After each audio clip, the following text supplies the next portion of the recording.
orang. Kalau peserta main-main nanti ya hasilnya kan pasti ini kita dimonitor semua nih kepada peserta. Terima kasih banyak. Assalamualaikum warahmatullahi wabarakatuh. Waalaikumsalam warahmatullahi Ini wabarakatuh. pemateri pertama Pak Habibie, karena saya ada halangan pulang ke rumah sebentar. Biodata pun sudah ada sama saya, Sipi tadi. Saya silakan langsung ke Pak Habibie. Mohon maaf nih Pak Habibie. Silakan Pak Habibie. Kita tunggu 5 menit lagi aja Pak, biar agak banyak yang masuk ya. 5 menit lagi kita mulai ya. Begitu, boleh juga, ini luar biasa juga. Ini kan, kami mohon maaf juga nih, karena kemarin sudah kita kabarin semua kan. Sudah kita kabarin semua, entah nggak tahu, karena entah jaringan kadang. Kita udah hampir 1-2 minggu, jaringan memang kurang bagus. Itu kan nggak semua di Banda Aceh tuh, ada yang ada Aceh Besar kan. Ada di Aceh Besar yang gabung ke Banda Aceh itu. Itu kadang agak jaringan mungkin, tapi seperti ini mohon maaf juga. Kalau Pak Habibie mengatakan tunggu sebentar, kita tunggulah barang-barang 10 menit. Ya, sambil dikasih tahu ke teman-temannya ya. Bergabung. Ya, kita tunggu 5 menit ya. Jadi 14.15 kita mulai ya. Boleh. Terima kasih banyak, ini luar biasa nih atas ini dari Pak Habibie. Mohon maaf nih atas ketidaknyamanannya Pak Habibie. Siapa? Santai Pak.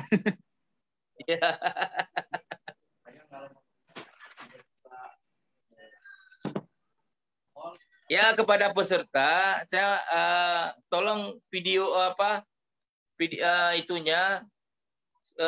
dibuka biar kita kan tahu kan kita sudah kasih dampak kontrak belajar kita atau peraturan yang sudah kita sampaikan. Tolong Pak Adi sampai ini sebentar, sharekan itu yang ini kontrak belajar. Nah, ini kepada peserta semua yang harus diingat, kontrak belajar hadir tepat waktu sesuai dengan jadwal yang telah ditentukan, hadir 80%, menggunakan latar belakang yang telah disediakan panitia. Kalau nggak bisa nggak apa-apa kan. Kamera wajib hidup sampai selesai acara. Itu penilaian juga dari panitia nanti, karena ini untuk penilaian ini ada tim khusus itu per menit, per jam, per menit, per detik dan per jam. Nanti dari panitia langsung multimedia. Berpakaian rapi, dilarang makan minum, itu perlu juga kan, jangan nanti lagi Zoom, lagi pemateri memberi materinya ada yang merokok, ada yang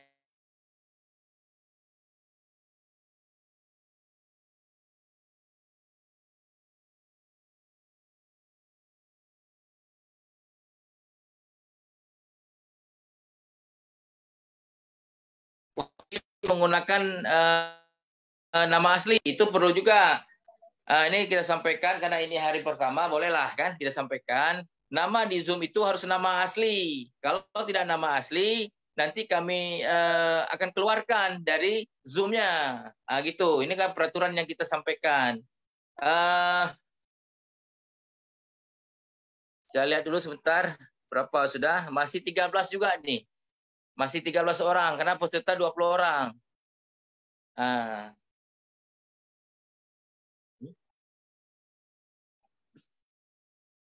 Ini tadi 14, kita tambah 10 menit, ya kan? 5 menit nanti kita tambah nanti. Ini kita mau juga, karena tadi ada dari pemateri bilang kita tambah 5 menit. Ya. Ini pemateri langsung dari BPHN nih. Ini kalau peserta main-main nih, bahaya juga kan, BPHN melihat juga nanti. Karena alasan hari pertama masih bolehlah longgar-longgar, tapi hari kedua nggak ada lagi. Nah, ini sudah kita beritahukan dari kemarin kan, dari grup sudah kita beritahukan juga. Berarti ini yang peduli, yang mau kan itu. Nah.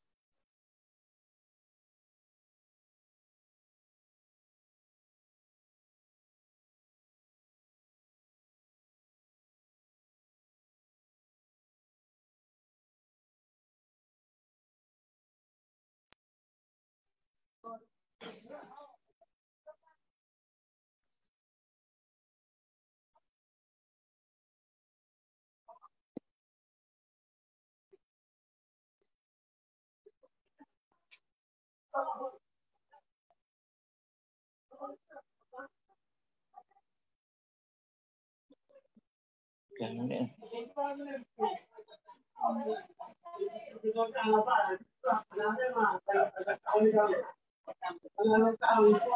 Adi, ada nggak nama-nama yang tidak ditulis nama aslinya di ini, Pak Adi? Karena saya nggak buka nih. Halo moderator, halo ini operator. Sekarang belum ada, Bang. Belum ada ya. CV-nya Pak Habibie tadi, Pak Habibie langsung ya yang ini ya.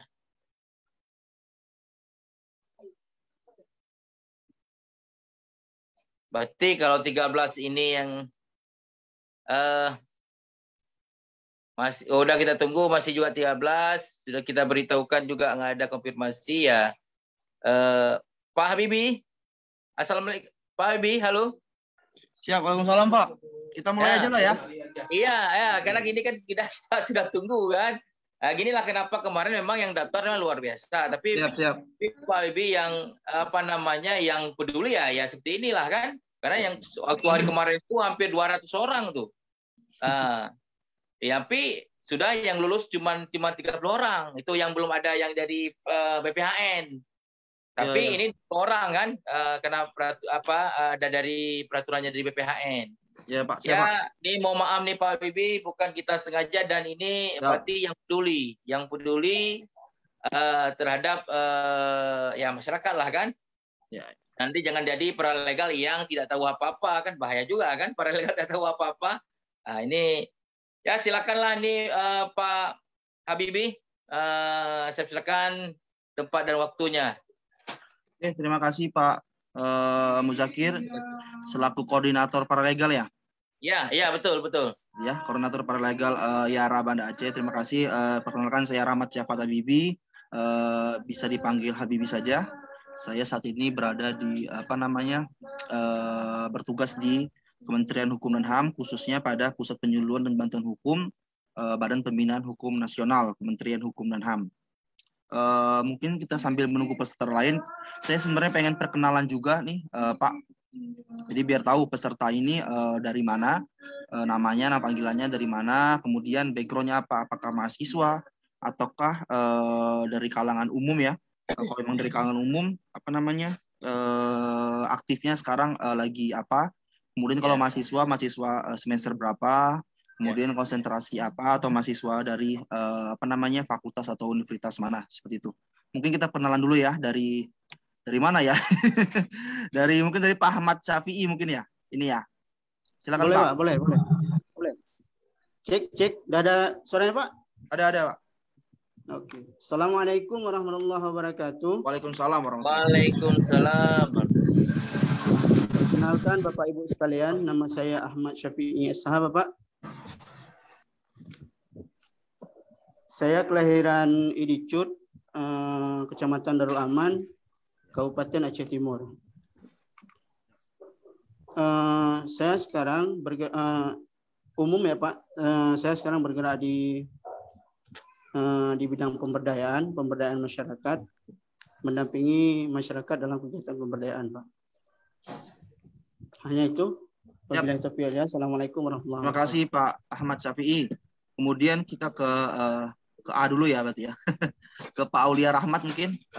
Silakan Pak.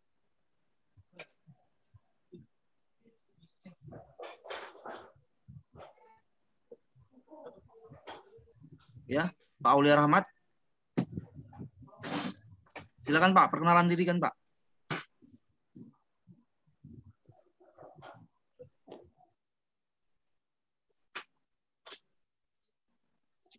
Halo, Pak Aulia Rahmat.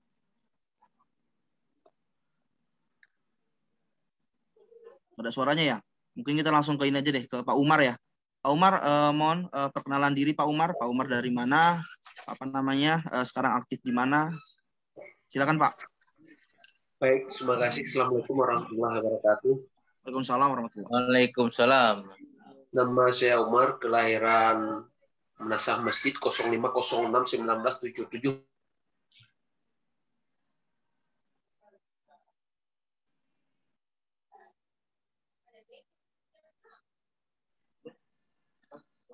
Halo Pak Umar, jaringan sinyal ya?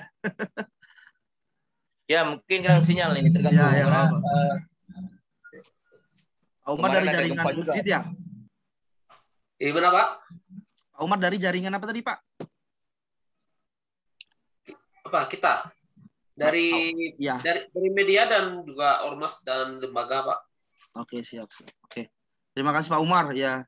Kita maklum lah ya jaringan sama Pak di Jakarta juga kemarin habis gempa juga hari Jumat. Semoga kita aman-aman saja ya. Ya, alhamdulillah. Insyaallah. Kemudian Ibu Tia Tasya, Ibu, silakan Ibu. Suaranya belum keluar, Bu. Coba buka jangan di-mute, buka. Oh ya. Oh, bermasalah mic-nya. Iya. Bermasalah. Ya, nggak bisa ya tadi ya. Ya sudah nggak apa-apa. Kita ke ini dulu ke Ibu Khairun Nisa. Ya Bu, silakan Bu perkenalan diri dulu Bu. Assalamualaikum warahmatullahi wabarakatuh. Waalaikumsalam. Kan nama saya Khairun Nisa dari Aceh Tamiang. Ya. Lahir di Langsa 7 Januari 1997. Oke. Sekarang apa Bu? Aktif di mana? Bekerja di BSI Link. Itu Bu.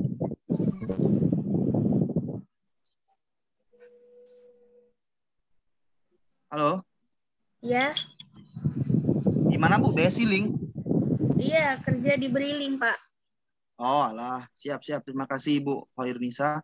Ibu Khairunisa apa namanya? Basic pendidikannya apa Ibu? Pendidik. Gimana Pak? Basic pendidikannya?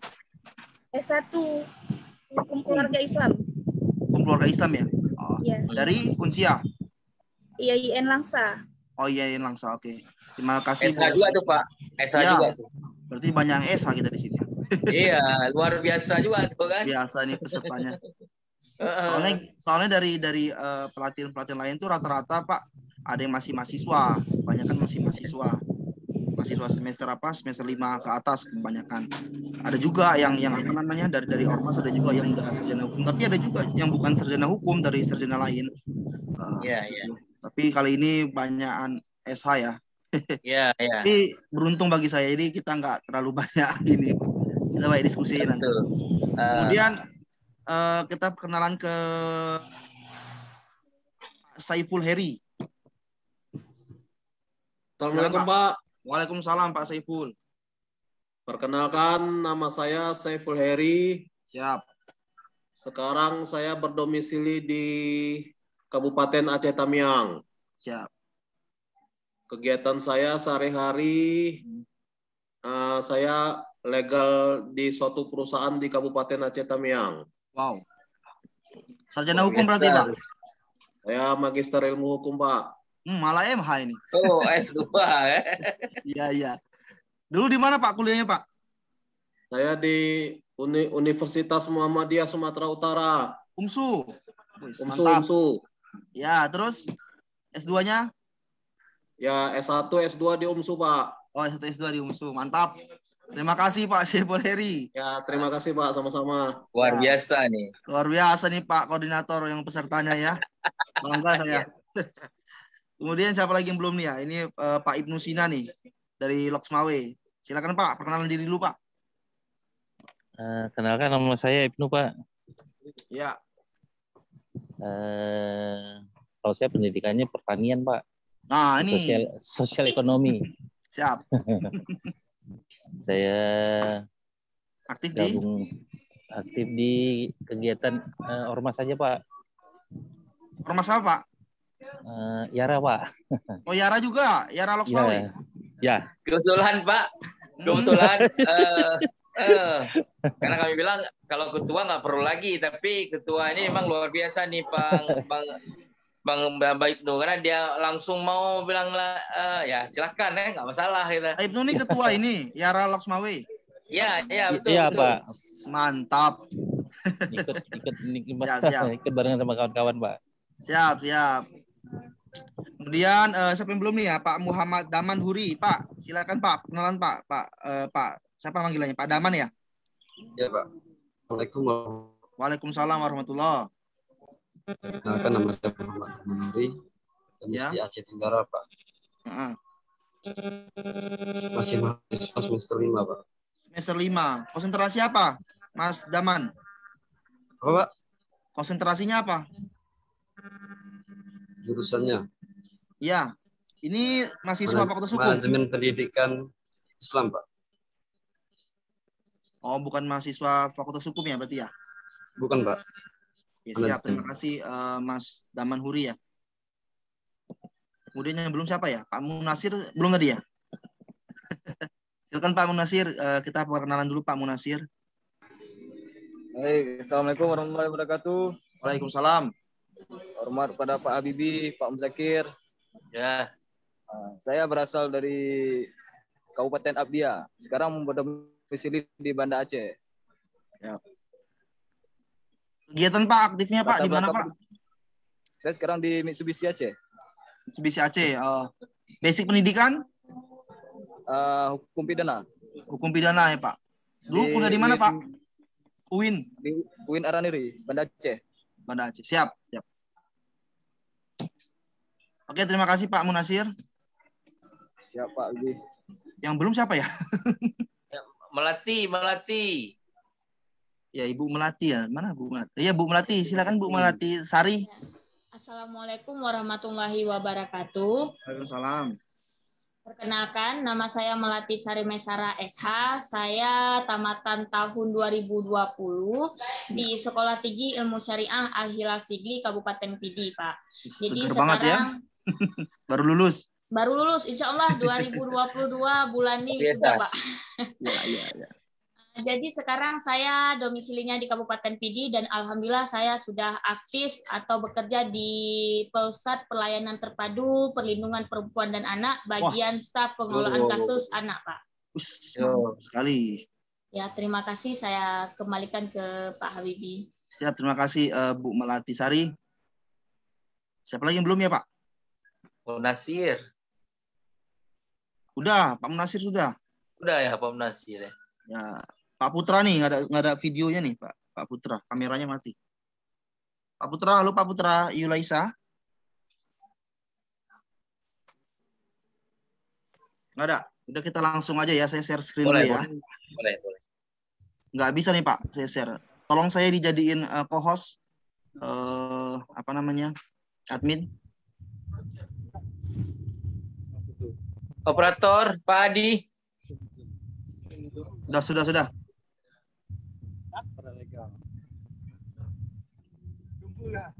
Legal.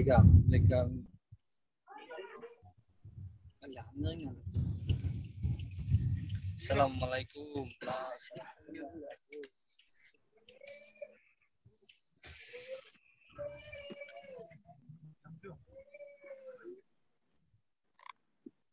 Sudah masuk Pak. Perpoin saya? Sudah. Pak. Oke, terima kasih Bapak Ibu atas kehadirannya sebagai peserta pendidikan dan pelatihan paralegal. Perkenalkan saya Rahmat Syafat Habibie. Mengulang lagi ya perkenalan. Saya saat ini bertugas di Pusat Penyuluhan dan Bantuan Hukum Badan Pembinaan Hukum Nasional Kementerian Hukum dan HAM. Informasi juga Pak, sama-sama Sumatera. Saya ini dari Sumatera juga. Saya kelahiran tetanggaan kita. Saya Sumatera Utara, saya dari Medan Pak. Oh, tetanggaan. Ya, saya dari Medan, Melayu Deli ya, dari kotanya. Cuman hijrah ke Jakarta lah ya. Dulu pengalaman awal ke Jakarta bukan di Kementerian Hukum dan HAM tapi di Ombudsman Republik Indonesia, baru sekarang di Kementerian Hukum dan HAM. Jadi satu kebanggaan juga bagi saya saat ini bertemu dengan Bapak Ibu sekalian dalam pelatihan paralegal ya, malah yang rata-rata sudah bergelar sarjana hukum ini. Jadi apa namanya, kita banyak sharing aja lah ya. Nah tadi kenapa saya banyak nanya kenapa apa namanya, apakah ini background pendidikannya dari sarjana hukum atau bukan. Nah inilah salah satu alasan mengapa kalau kita lihat di permen ya Pak, syarat untuk menjadi paralegal itu kan tidak mesti bergelar sarjana hukum. Yeah. Jadi bisa aja dari gelar sarjana lain atau mungkin tidak bergelar sarjana. Dalam artian ia tidak lulus kuliah atau mungkin ia hanya lulusan SMA atau SMP, tidak jadi masalah selama ia bisa membaca dan menulis ya dengan baik lah ya. Nah gunanya untuk apa? Biar ia dapat dengan mudah menjelaskan khususnya mengenai hukum ya, hukum yang terkait dengan litigasi. Nah, kenapa salah satu unsur dari pelatihan kita pada hari ini, pelatihan paralegal, indikator kompetensinya, ini indikator kompetensi pengantar hukum dan demokrasi ya. Tentu ada banyak indikator kompetensi dari materi-materi lain. Nah, Bapak Ibu di sini kan sebenarnya wajib mengikuti 9 mata pelajaran ya, 9 mata pelajaran klasikal dan satunya secara 3 bulan itu aktualisasi. Nah, 9 mata pelajaran ini atau mata pelatihan ini sebenarnya bagi teman-teman yang sudah menempuh pendidikan sarjana hukum, bahkan tadi sudah ada yang magister hukum, ini tentu sudah mendapatkan materi-materi seperti pengantar hukum dan demokrasi, hak asasi manusia, itu sudah pasti tuh di kampus dimanapun.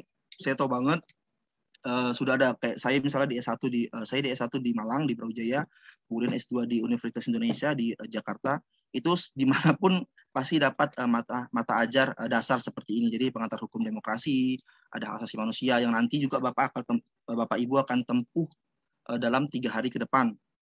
Jadi ada materi materi saya ulangin ya terkait pengantar hukum demokrasi, kemudian hak asasi manusia, nanti juga akan mendapatkan bantuan hukum dan advokasi, kemudian keparalegalan,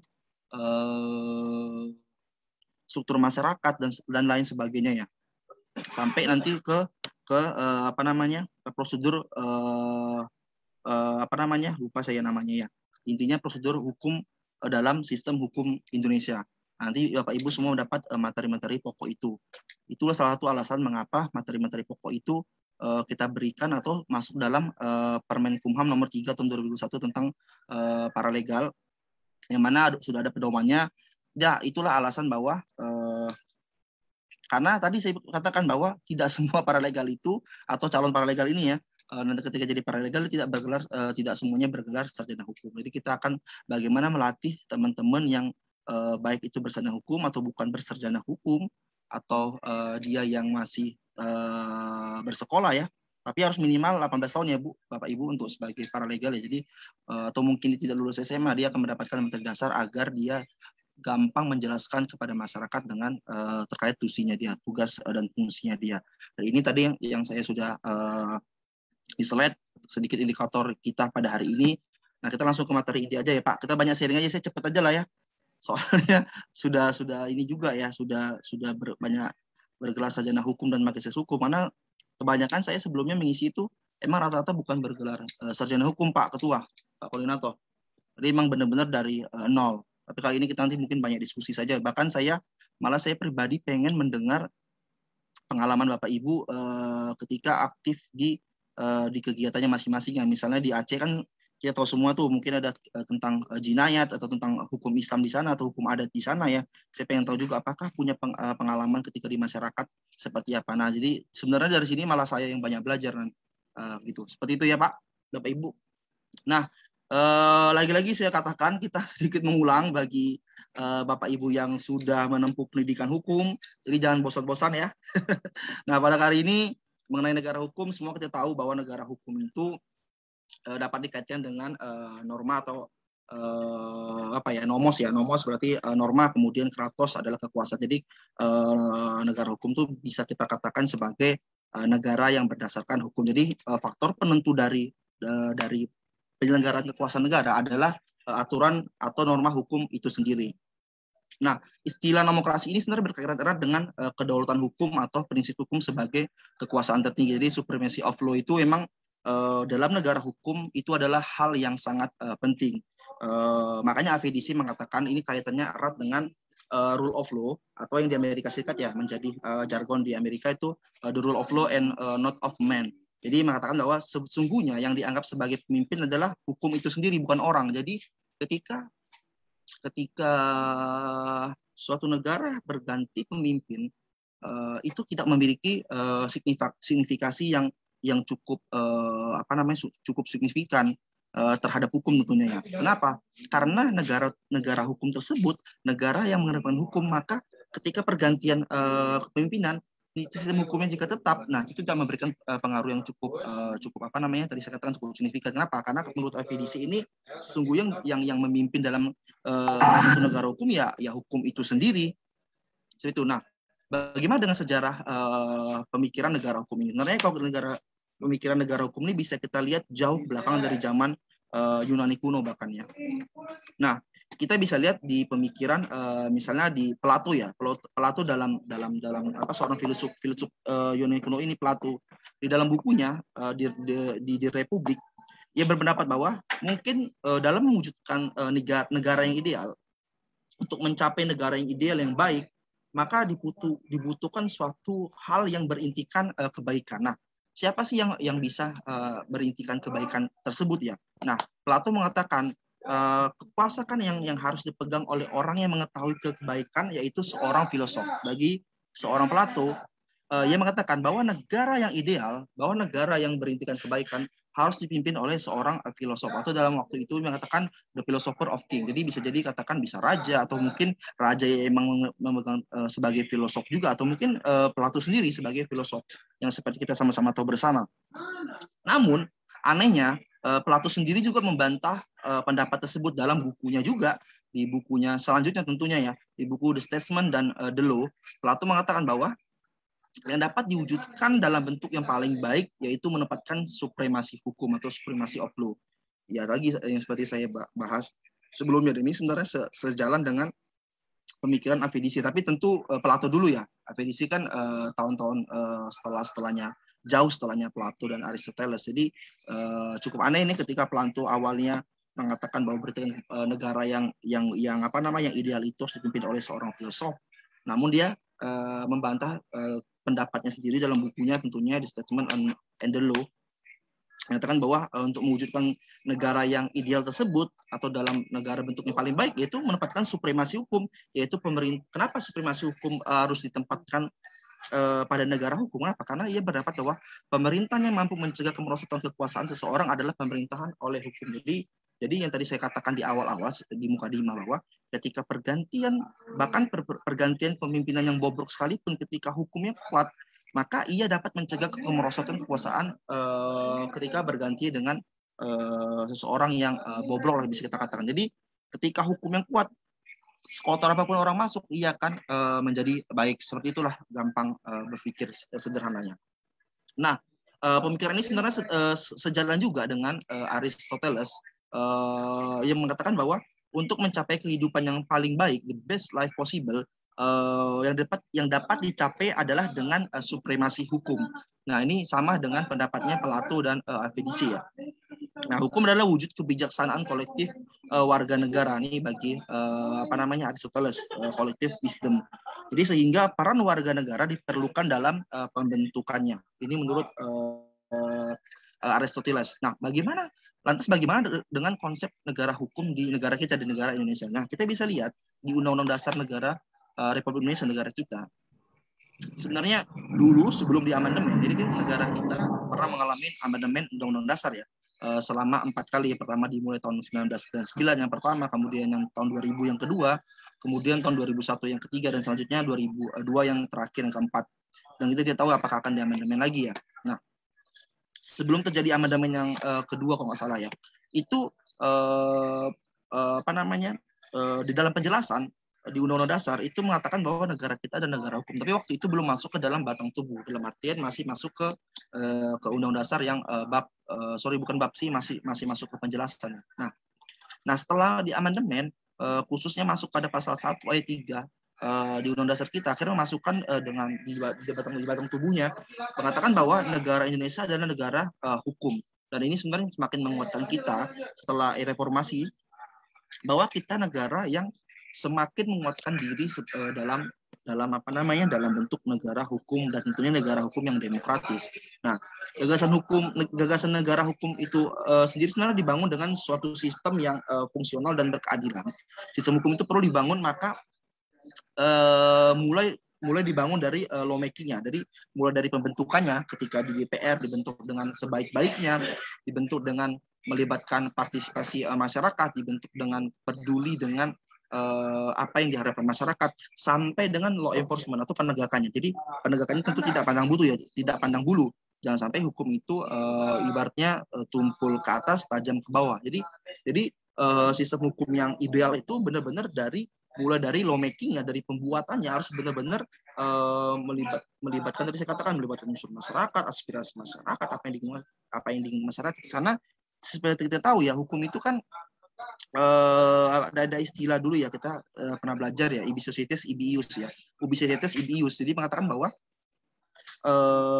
hukum itu untuk masyarakat, bukan masyarakat untuk hukum. Jadi hukum itu memang harus mengikuti perkembangan masyarakat.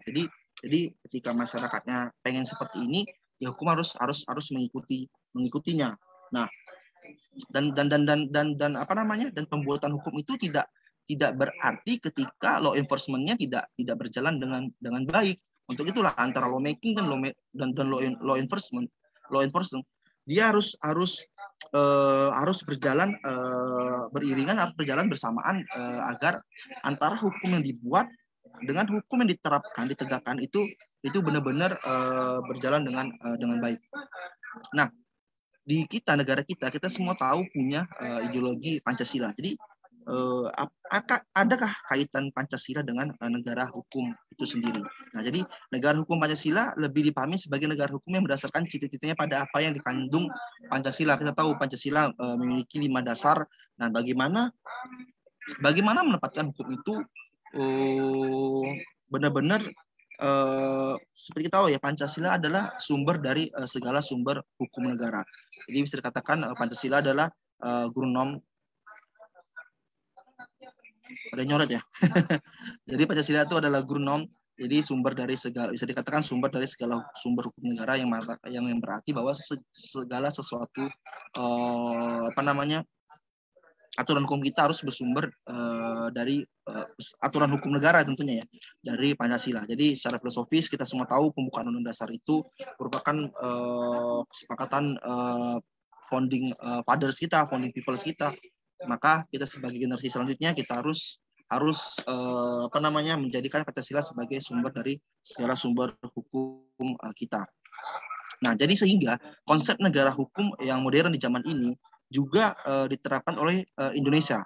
Jadi kita sebenarnya tetap mengadopsi sistem negara hukum dari luar, kita ambil yang baik-baik tentunya ya. Jadi apalagi kita pernah dijajah lama oleh negara Belanda, waktu itu masih Hindia Belanda kita ya.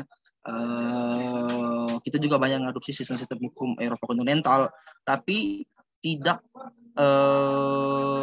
hanya sebatas itu, tapi kita juga memiliki tadi saya katakan kita punya spirit yang universal di negara kita, itu Pancasila, di mana saya ulangi sekali lagi bahwa Pancasila harus menjadi sumber dari segala sumber hukum negara di negara kita tentunya. Nah, ini terkait yang selanjutnya, tata urutan pemberaturan perundang-undangan nih. Ini bagi yang sudah sarjana hukum sudah tahu banget ya. Jadi dulu sebelum Undang-Undang 12 tahun 2011 juga sudah ada di Undang-Undang 12 tahun 2011 tentang pembentukan peraturan perundang-undangan, dan saat ini setelah diubah sudah ada perubahannya ya di Undang-Undang 12 tahun 2019 tentang perubahan Undang-Undang 12 tahun 2011 tentang hierarki peraturan perundang-undangan, yang mana Undang-Undang Dasar ditempatkan paling tinggi di tata urutan peraturan perundang-undangan, yaitu pertama Undang-Undang Dasar, kemudian ketetapan MPR atau tetap MPR, kemudian undang-undang atau peraturan pemerintah pengganti undang-undang, kemudian peraturan pemerintah, kemudian peraturan presiden, kemudian peraturan daerah, baik itu provinsi maupun kabupaten kota. Nah, lantas di mana tempatnya Pancasila? Nah, Pancasila tadi saya katakan bahwa Pancasila adalah sumber dari segala sumber hukum negara. Jadi ketika membuat undang dasar tentu harus bersumber dari Pancasila sampai seterusnya. Nah, jadi tujuh tingkatan ini harus benar-benar harus melihat Pancasila dalam ruhnya. Namun secara secara apa ya namanya ya, dalam kenyataannya juga bahwa undang-undang antar undang-undang ini juga tidak boleh berbenturan. Nah, kita tahu ya, tidak misalnya misalnya undang-undang saja tidak boleh berbenturan dengan apa namanya dengan undang-undang dasar misalnya. Begitu juga peraturan pemerintah tidak boleh berbenturan dengan undang-undang, atau peraturan pemerintah berbenturan dengan apalagi peraturan pemerintah berbenturan dengan undang dasar, tentu sangat tidak boleh. Nah, ini merupakan hierarki yang harus apa namanya harus diapain ya, secara sistem hukum memang seperti itu. Jadi sebagai negara hukum Indonesia memiliki banyak, kita semua tahu memiliki banyak peraturan yang kita jalankan, kita warganya dijalankan warga negaranya, dijalankan pemerintahannya.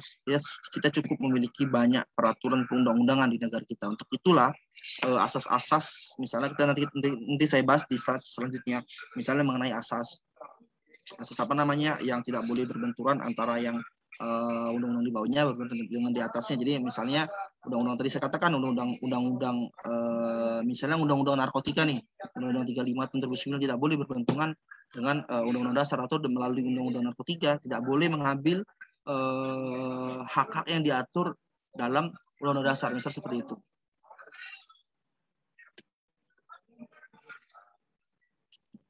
Nah, ini kedudukan Pancasila dalam kalau kita kaitkan dalam teorinya Hans Nawiaski, ini juga sangat dipelajari oleh teman-teman yang sudah mengikuti pendidikan hukum. Jadi saya katakan Pancasila merupakan stat fundamental norm atau Grundnorm atau norma dasar atau sumber dari segala sumber hukum. Jadi ketika pembuatan undang dasar itu harus mengambil nilai-nilai luhur dari Pancasila tersebut.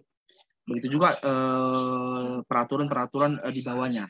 Jadi ini adalah hal pendapat Hans Nawiaski ini sebenarnya sama juga dengan hierarki peraturan perundang-undangan yang ada di kita di Undang-Undang Nomor 12 tahun 2011 yang berubah jadi Undang-Undang 15 tahun 2019. Nah, mengenai asas dalam negara hukum, sebenarnya ada banyak asas yang bisa kita pakai ya.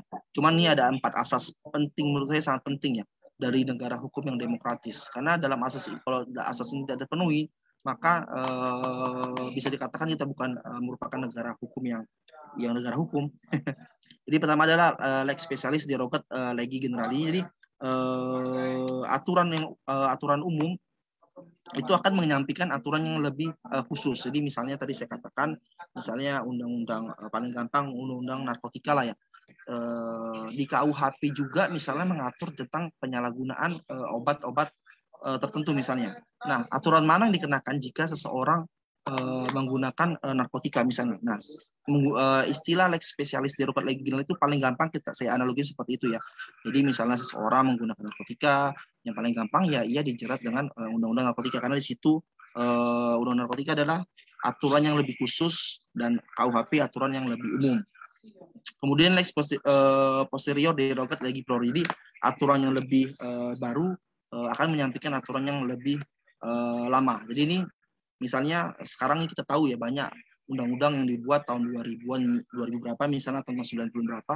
Nah, ketika dibuat di tahun sekarang itu mengalami perubahan. Nah, ketika ada aturan yang mengatur secara bersamaan misalnya, makanya dipakai apa?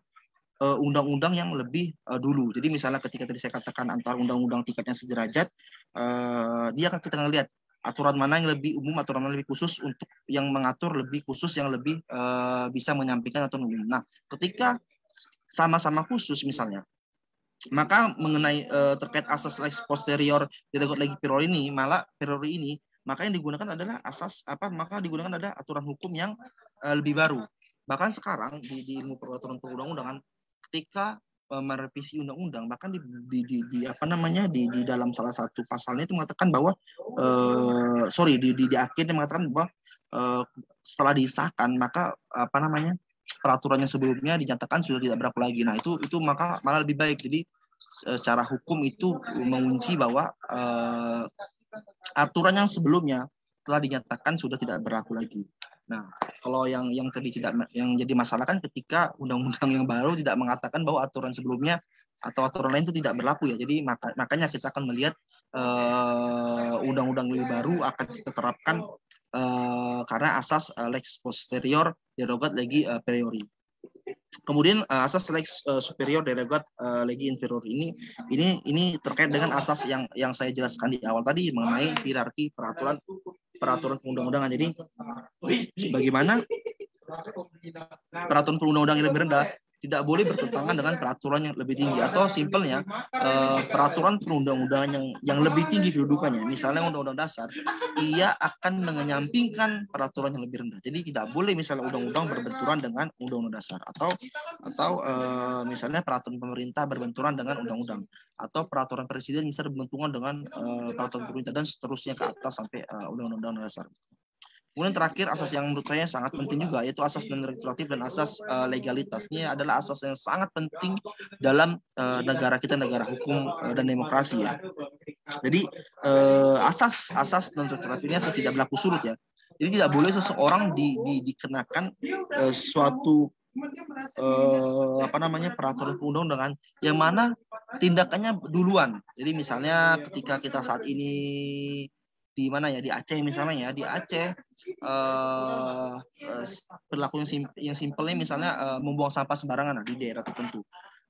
Pada teman-teman misalnya melakukannya pada Desember 2021, itu belum ada aturan yang melarang bahwa dilarang membuang sampah di tempat tersebut ya.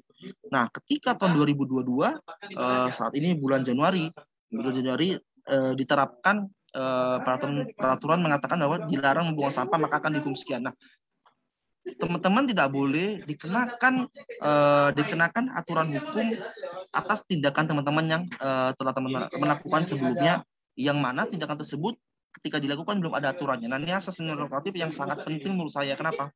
Itu akan sangat merenggut hak-hak kita, karena apa ya? Karena itu bisa jadi alat kuasa yang yang zalim lah bahasanya ya. Jadi misalnya dia melihat simpelnya bahasa kita Jakarta ya, dia ketika jengkel dengan orang lain, dia akan dibuatnya aturannya belakangan, nanti dikenakannya seseorang tersebut. Sama juga dengan asas legalitas. Asas legalitas ini kan lebih ke mengatakan bahwa setiap perbuatan dapat dihukum jika ada aturannya dulu. Nah, ini sebenarnya selaras juga antara retroaktif dan asas legalitas. Nah, menurut saya juga ini merupakan asas yang tidak boleh tidak boleh bukan dikesampingkan ya, jadi boleh ditiadakan, tapi benar-benar harus diadakan di negara kita. Kenapa? Karena asas yang sangat penting dari negara kita, negara hukum dan demokrasi. Nah, kemudian kalau kita lihat di undang-undang dalam mengenai pembentukan peraturan perundangan di undang-undang misalnya Undang-Undang 12 tahun 2011 atau perubahannya di Undang-Undang 15 tahun 2019, sebenarnya di undang-undang juga banyak asas-asas di dalamnya, itu bagaimana undang-undang yang kita buat harus mencerminkan asas-asas, misalnya asas pengayoman, kemanusiaan, kebangsaan, Bhinneka Tunggal Ika, kenusantaraan, kekeluargaan, sampai keselarasan, keserasian, dan keseimbang. Jadi di undang-undang kita pun, di undang-undang P3 pembentukan peraturan perundang-undangan itu juga mengatur asas-asas yang wajib masuk dalam peraturan perundang-undangan lain ketika akan dibuat. Nah, ini adalah adalah 10 dasar asas yang harus dicerminkan dalam undang-undang yang kita buat saat ini. Nah, selanjutnya di Indonesia ini sama ya, materi muatan. Nah, unsur-unsur negara hukum dan demokrasi sebenarnya ini sama juga yang saya slide sebelumnya. Jadi supremacy of law itu menurutnya VDC yang tadi saya katakan di awal itu supremacy of law itu sangat haruslah. Nah, yang kedua, persamaan kedudukan di hadapan hukum atau equality before the law, baik bagi rakyat biasa maupun bagi pejabat. Ini adalah salah satu dasar dibentuknya Undang-Undang Nomor 16 Tahun 2011 tentang bantuan hukum. Jadi berkat asas inilah, asas equality before the law, kita bisa memiliki kedudukan yang sama di mata hukum. Dengan pemikiran simpelnya seperti ini. Jadi ketika si A itu berhadapan dengan hukum, si A ini orang yang mampu dan si B ini orang yang tidak mampu ya. Jika si A yang orang yang mampu, ia akan dengan mudah ketika ia berhadapan dengan hukum ya, ia akan dengan mudah membayar jasa hukum advokat atau LBH atau kantor advokat ya, yang akan mendampinginya dalam setiap proses hukum yang ia hadapi. Nah, lantas bagaimana dengan si B dari ekonomi yang lemah, ia tentu tidak mampu untuk membayar jasa advokat ketika ia berhadapan dengan hukum. Nah, berkat asas inilah Undang-Undang Nomor 16 tahun 2011 tentang bantuan hukum lahir.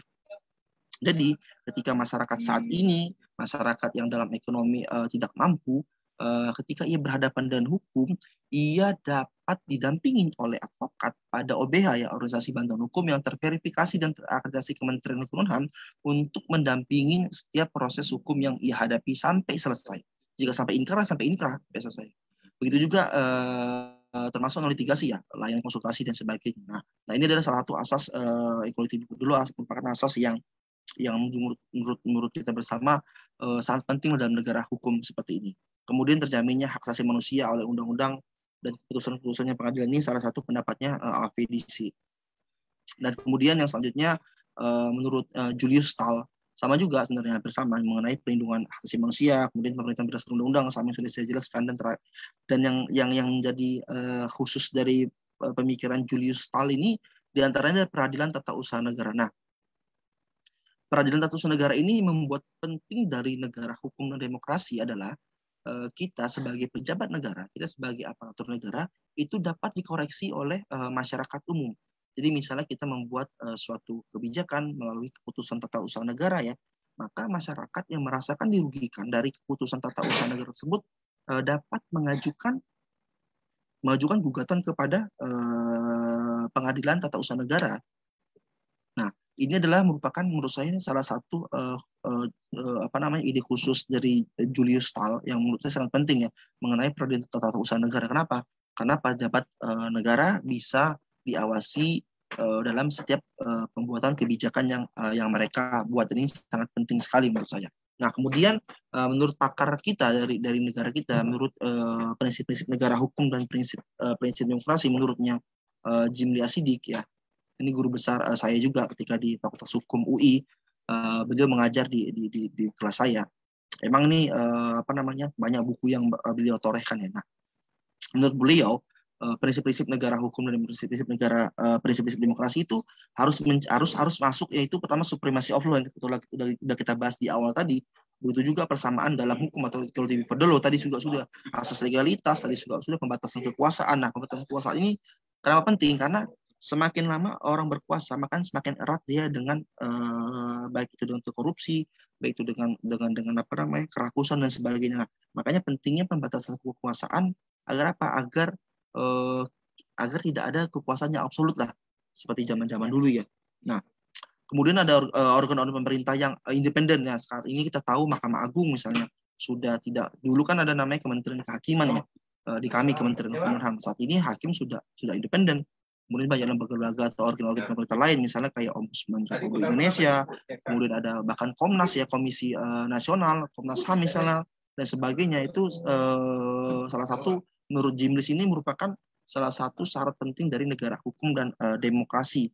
Kemudian peradilan bebas dan tidak memihak, kemudian peradilan tata usaha negara yang tadi menurut pendapatnya Julius Stahl, kemudian peradilan tata negara. Ini constitutional court ini merupakan salah satu hal yang baru juga bagi negara kita Indonesia, ya, khususnya sejak reformasi. Jadi sejak reformasi kita saat ini telah ada Mahkamah Konstitusi, yang mana sebelumnya hanya Mahkamah Agung. Saat ini kita punya Mahkamah Konstitusi yang bisa menguji peraturan di bawah Undang-Undang Dasar, baik itu undang-undang dan sebagainya, tidak yang berbenturan dengan Undang-Undang Dasar. Nah, dan termasuk di kami di lembaga negara, baik itu sengketa lembaga negara, itu bisa diuji di Mahkamah Konstitusi atau Constitutional Court.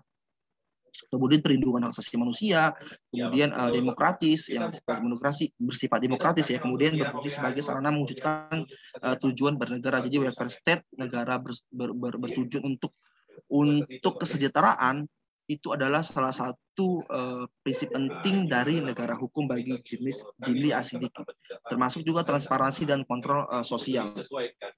Itu adalah hal yang sangat penting menurut Jimli. Jadi dengan demikian maka dalam konsep negara hukum yang demokratis terkandung makna bahwa demokrasi diatur dan dibatasi oleh aturan hukum. Sedangkan substansi hukum itu sendiri ditentukan dengan cara-cara demokrasi. Seperti ini pemikirannya. Jadi Indonesia ini sebagai negara negara hukum yang demokratis, berarti bahwa demokrasi di Indonesia diatur dan dibatasi oleh aturan hukum. Jadi demokrasi tidak boleh kebablasan. Demokrasi harus diatur dengan hukum.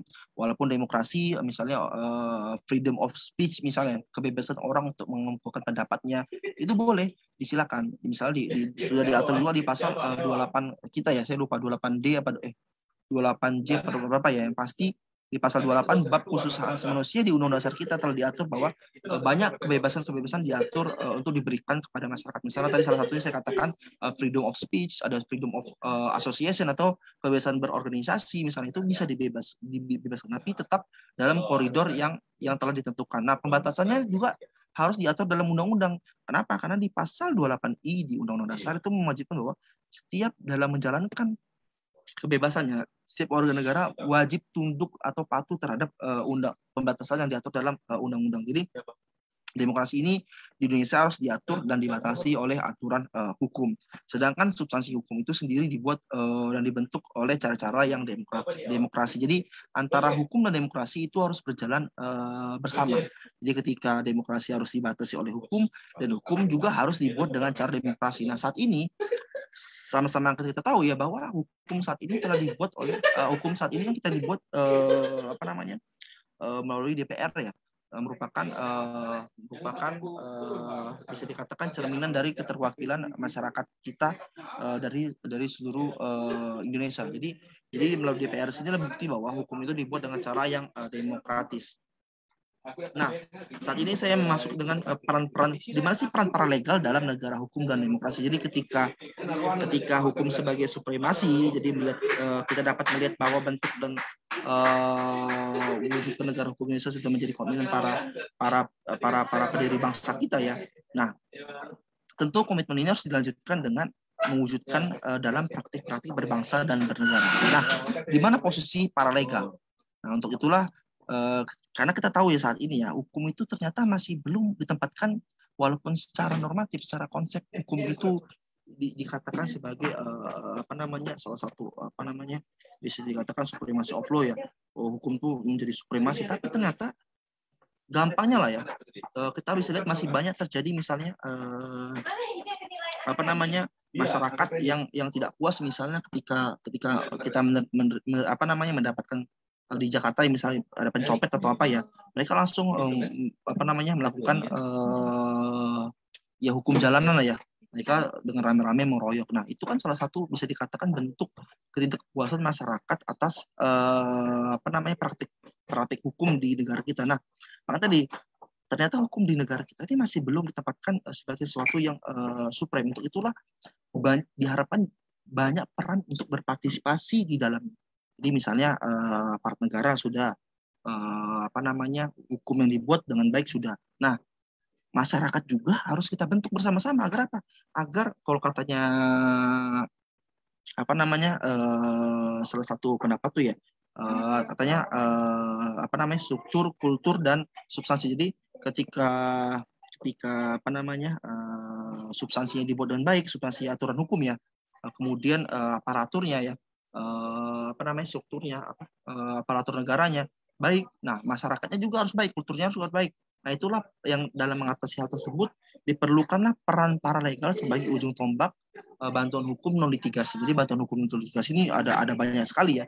Kita bisa lihat di Undang-Undang 16 tahun 2011 aturan pelaksanaan di bawahnya. Jadi sebenarnya lingkup pelayanan paralegal ini cukup luas. Pertama tuh dalam bentuk kegiatan bantuan hukum non litigasi ya, misalnya penyuluhan hukum, konsultasi hukum, investigasi perkara, baik secara elektronik maupun non-elektronik, kemudian penelitian hukum, kemudian mediasi, negosiasi, pemberdayaan masyarakat, pendampingan di luar pengadilan, dan atau perancangan dokumen hukum. Jadi ini salah satu fungsi dari layanan paralegal, lingkup layanan paralegal yang dapat teman-teman nanti ketika menjadi paralegal berikan kepada masyarakat ketika aktif tentunya di organisasinya masing-masing. Misal dalam hal ini organisasi Yayasan Advokasi Rakyat Aceh, jadi teman-teman bisa melakukan penyuluhan hukum, konsultasi hukum dan sebagainya.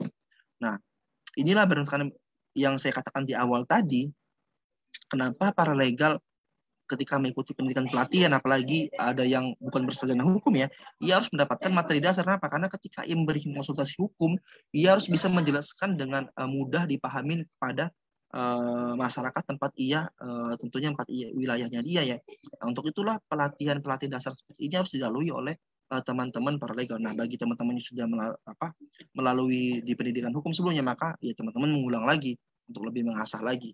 Nah, selain itu, selain memberikan bantuan hukum seperti saya jelaskan tadi, bantuan hukum litigasi, pemberi bantuan hukum atau OBH dalam hal ini YARA misalnya ya, dapat menugaskan paralegal juga memiliki kompetensi ya. Memiliki kompetensi itu berarti ia telah mengikuti dan lulus diklat seperti pada hari ini. Nah, jadi paralegal yang telah memiliki kompetensi itu bisa memberikan pelayanan hukum berupa advokasi kebijakan perangkat daerah, tingkat desa, kelurahan sampai dengan tingkat provinsi. Jadi teman-teman bisa mengadvokasi kebijakan baik perangkat daerah, baik itu di tingkat desa sampai ke tingkat provinsi. Nah, jadi tidak hanya layanan litigasi yang mengenai tadi saya katakan penyuluhan hukum, konsultasi hukum dan sebagainya, tapi teman-teman juga bisa melakukan advokasi kebijakan perangkat daerah, baik itu di tingkat desa, di tingkat desa sampai ke tingkat provinsi. Kemudian pendampingan program atau kegiatan yang dikelola oleh kementerian lembaga pemerintah, non kementerian pemerintah daerah, provinsi, pemerintah daerah, pemerintah kota atau pemerintah desa dan jadi tidak hanya advokasi kebijakan perangkat daerah ya, tapi juga sampai ke pendampingan program, mengikuti program atau kegiatan yang dikelola oleh kementerian seperti kami, Kementerian Hukum dan HAM. Teman-teman bisa berpartisipasi ketika kami ada program misalnya ya, program pembentukan desa sadar hukum atau apalah ya, teman-teman bisa berpartisipasi dalamnya untuk ikut kegiatan tersebut. Kemudian termasuk lembaga-lembaga lain, lembaga-lembaga yang di non pemerintahan seperti itu. Nah, kemudian terakhir teman-teman bisa bekerjasama dengan penyuluh hukum untuk membentuk dan atau membina kelompok keluarga sadar hukum.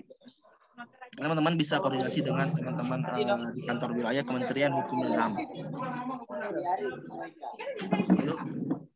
Di silent dulu Pak. Baik.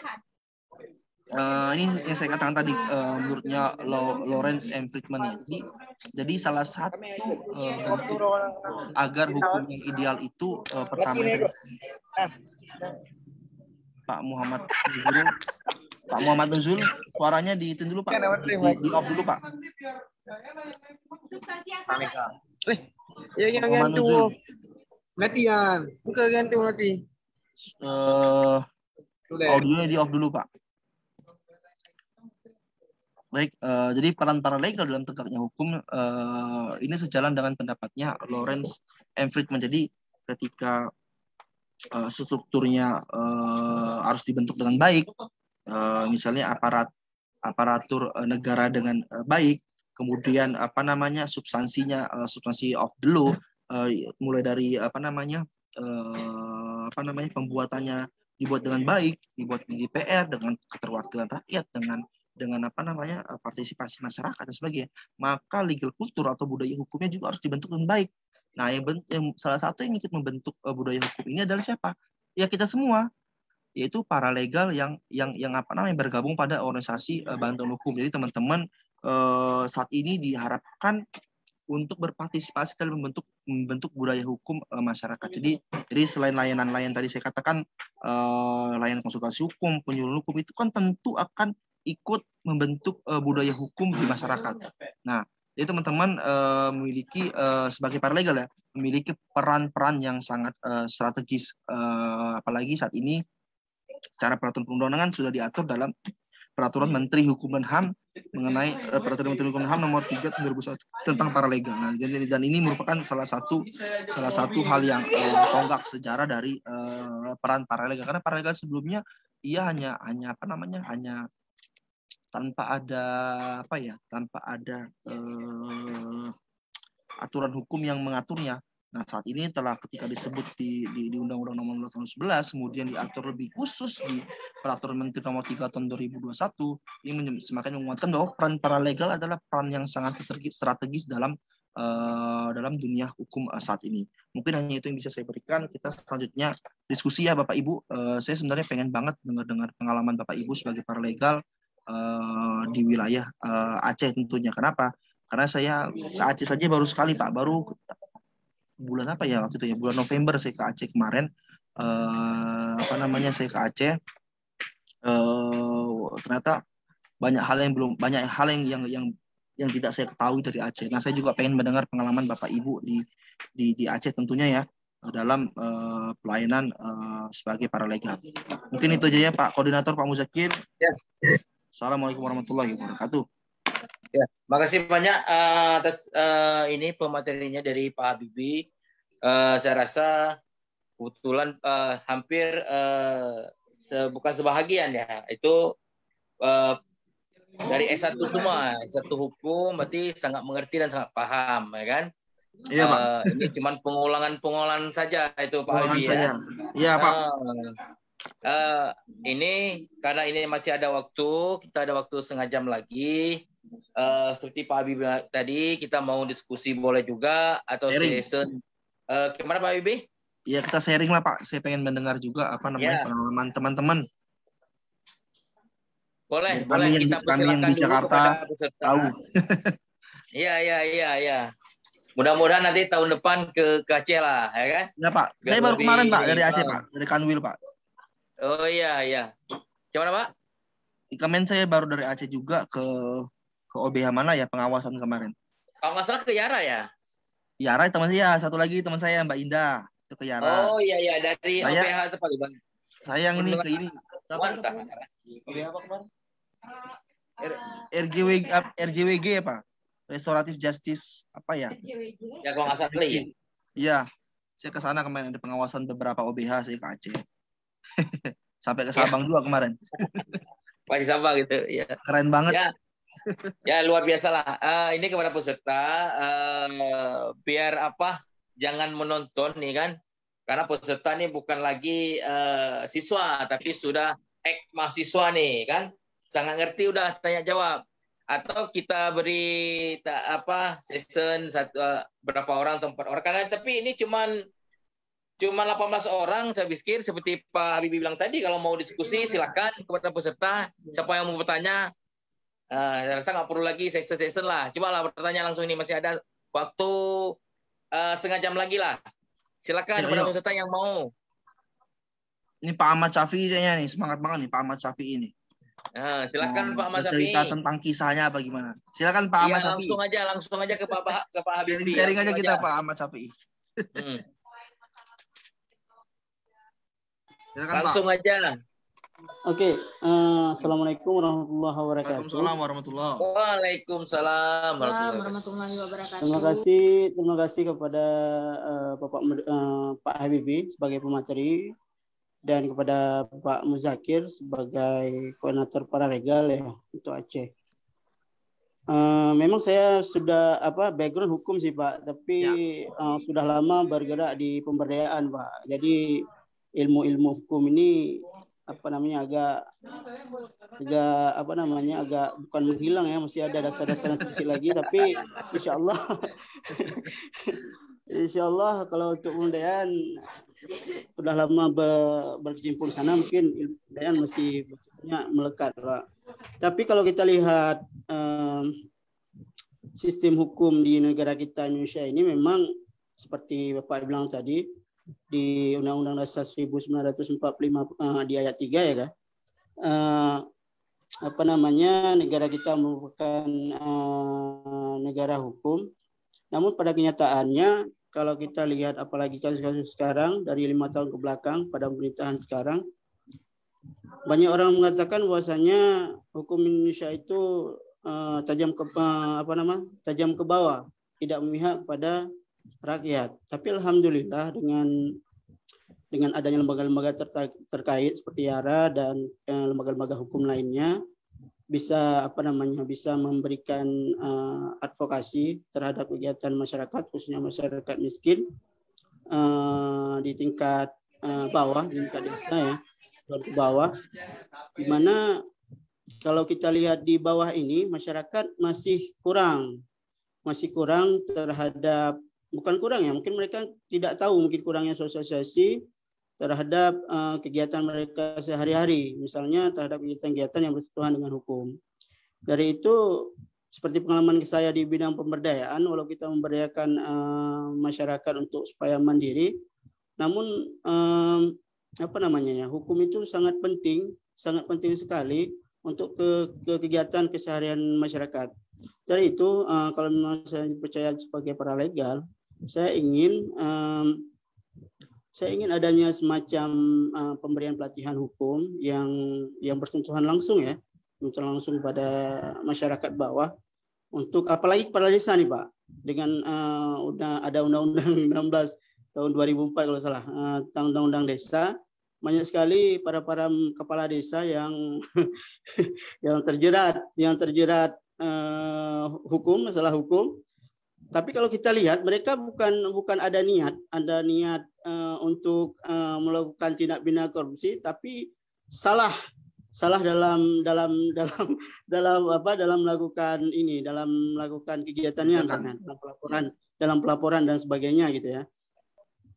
Kalau kita lihat pada tingkat bawah, apalagi di Aceh Timur Pak ya, Aceh Timur itu tidak adanya pelatihan untuk kegiatan-kegiatan kecil. Ada pelatihan tapi tidak menjurus langsung, tidak menjurus langsung kepada pemangku kebijakannya untuk misalnya dalam pembuatan laporan dan sebagainya. Ini yang menjadi sangat penting kalau untuk di Aceh. Apalagi kan kalau sekarang kita lihat Undang-Undang Desa sudah berjalan sampai dana desa sudah 7 tahun dan 8 tahun lebih, tapi masih ada juga desa-desa yang masih memberikan pembuatan laporannya kepada pihak ketiga. Ini jadi masalah juga. Jadi menjadi, kalau misalnya ini saya punya komitmen untuk dibantu juga kalau misalnya dari Yara, untuk sama-sama kita Pak Koordinator Yara, untuk sama-sama memberikan pelatihan atau bagaimana lah untuk kegiatan desa. Itu aja Pak dari saya. Assalamualaikum warahmatullahi wabarakatuh. Ya, ini Pak Habib apa langsung ditanggapi? Karena gini, sebelum ditanggapi sama Pak Habibie, kita itulah kegunaan paralegal yang sudah ngerti, nanti kita akan turun ke lapangan, ya kan? Itu banyak yang kita, karena itu ke bagian pemerintahan itu nanti itu yang menyerahkan. Tapi kita sebagai pengawasan, sebagai masyarakat, kita dari Yara nanti paralegal yang ini, calon-calon paralegal nanti langsung turun, memberi pemahaman kepada kecil dan kepada pemerintah pun kita beri pemahaman, ya kan? Harus itu. Bagaimana jangan ada lagi udang di bel batu, ya kan? Ini memang betul seperti dibilang tadi. Ini banyak terjadi Pak Kecik yang tidak tahu. Bukan tidak tahu, karena nanti dibilang dari camat bilang ke pemerintahan. Itu banyak kasus-kasus yang kita pegang seperti itu. Silakan Pak Habibie ditanggapi. Siap Pak Muzakir, saya setuju banget dengan Pak Ahmad Syafi'i. Jadi ujung tombak saat ini di OPH itu tidak hanya advokat loh, tapi juga paralegal. Jadi tadi sampai ke desa, terkait undang-undang desa misalnya Pak, teman-teman juga bisa bukan menyadarkan ya apa bahasanya ya, ikut mendampingin program Pak. Bagaimana program itu mendampingin program agar program itu berjalan dengan sebagaimana mestinya. Misalnya sekarang kan banyak Pak, ada program-program bansos atau apa ya. Apakah benar sudah sampai ke masyarakat Pak? Nah kami juga sebagai aparatur negara harus diawasin Pak. Karena kalau kita bilang aturannya udah baik gini, kan kita aparatur ini kan juga masih ada hilaf-hilafnya juga Pak. Nah untuk itulah tadi saya katakan di materi saya itu, katakan bahwa itulah fungsinya dari pengawasan dari masyarakat. Jadi pengawasan itu tidak hanya kami antar lembaga, kami juga diawasi oleh kami itu di internal kami ada namanya Inspektorat Jenderal, kemudian secara eksternal kami ada BPK, kami ada BPKP, kami ada KPK, Komisi Pemberantasan Korupsi dan sebagainya ya. Nah kami juga ini untuk Kemenkumham Pak, mungkin lembaga-lembaga lain juga harus diawasi juga dari masyarakat. Tadi saya katakan misalnya secara kebijakan misalnya ada yang merasa dirugikan dia harus melakukan PT-UN. Termasuk juga tindakan lain, teman-teman bisa sampai mengadakan misalnya audiensi, misal Pak kenapa kebijakan seperti ini kok tebang pilih ya, kenapa Bapak hanya fokus ke tempat tertentu padahal yang tempat lain tuh tidak. Nah saya kan juga sebelum saya di kementerian juga saya kan aktif juga di masyarakat. Nah sebenarnya masyarakat itu ujung tombak dalam pengawasan kepada kami Pak.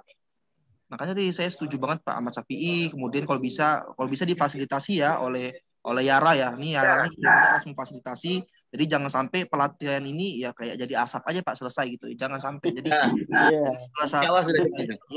Jadi selesai pelatihan ini dikoordinir, dikumpulkan para legal ini untuk buat strategi, Pak. Misalnya ada dari Langsa, dari mana? Saya kurang tahu ya, dari Aceh ya. Aceh Timur. Misalnya Aceh Timur, Aceh mana? Nah, fokus masalahnya apa sih di Aceh Timur misalnya, Pak? Ya kan, fokus permasalahan di Langsa apa sih? Fokus masalah di Subulu Salam misalnya apa sih? Nah, teman-teman Yara ini mengkoordinir ada fokus-fokus masalah yang teman-teman nanti akan fokuskan sebagai paralegal. Nanti jika perlu sampai ke litigasi, tentu teman-teman advokat pada Yara lah yang punya tugas ya.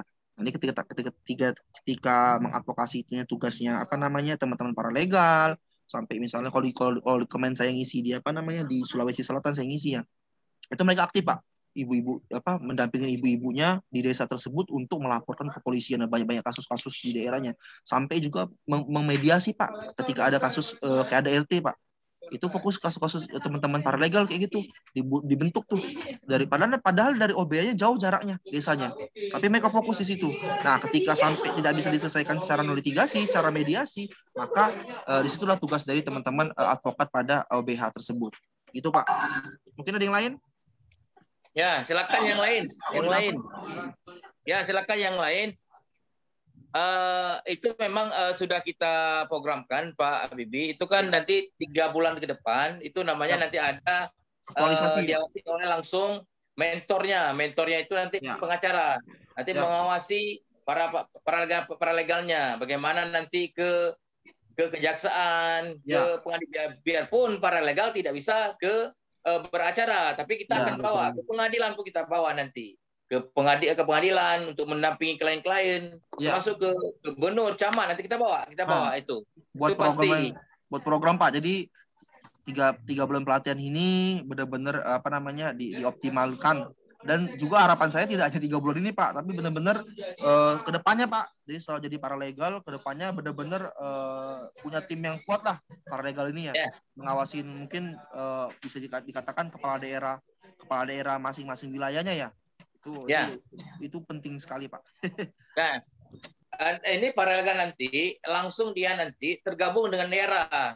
Dia nanti ada wadah nanti Yara. Nanti tiap-tiap kabupaten, kalau memang yang di kabupaten masing-masing, misalnya Aceh Timur, Aceh Tenggara, itu nggak apa-apa, nih Aceh Tenggara, ada Yara Aceh Tenggara, ada Yara Aceh Bener Meriah, ada Aceh Timur.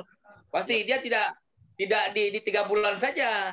Nanti waktu 3 bulan baru 3 bulan berarti ini udah siap nanti ke Yara, baru kita masukkan ke Yaranya. Nah, nanti para legal ini betul-betul para legal yang sudah terlatih, ya kan? Sudah siap, nanti jangan para legal datang ke kantor polisi udah takut mau ngomong apa gitu kan? Ya ginilah kegunaan untuk para legal nanti. Karena kan tapi beneran loh, Pak. Banyak juga sarjana hukum itu ketika lulus dia walaupun dia menyandang sarjana hukum ya, ketika dia lulus tapi dia buta dengan praktek di lapangan. Itu banyak sekali, Pak. Banyak, makanya ketika di persidangan dia nggak ngerti, ketika di kepolisian harus seperti apa dia nggak tahu. Nah, itulah pentingnya, karena kita tahu kan, kita ketika kuliah hanya dapat teori-teori, kita belajar teori saja, praktik tidak. Prakteknya ya di sini di OBH ini. Betul. Betul, Pak Habibie. Itu ada ini, Pak. Sama seperti kamera.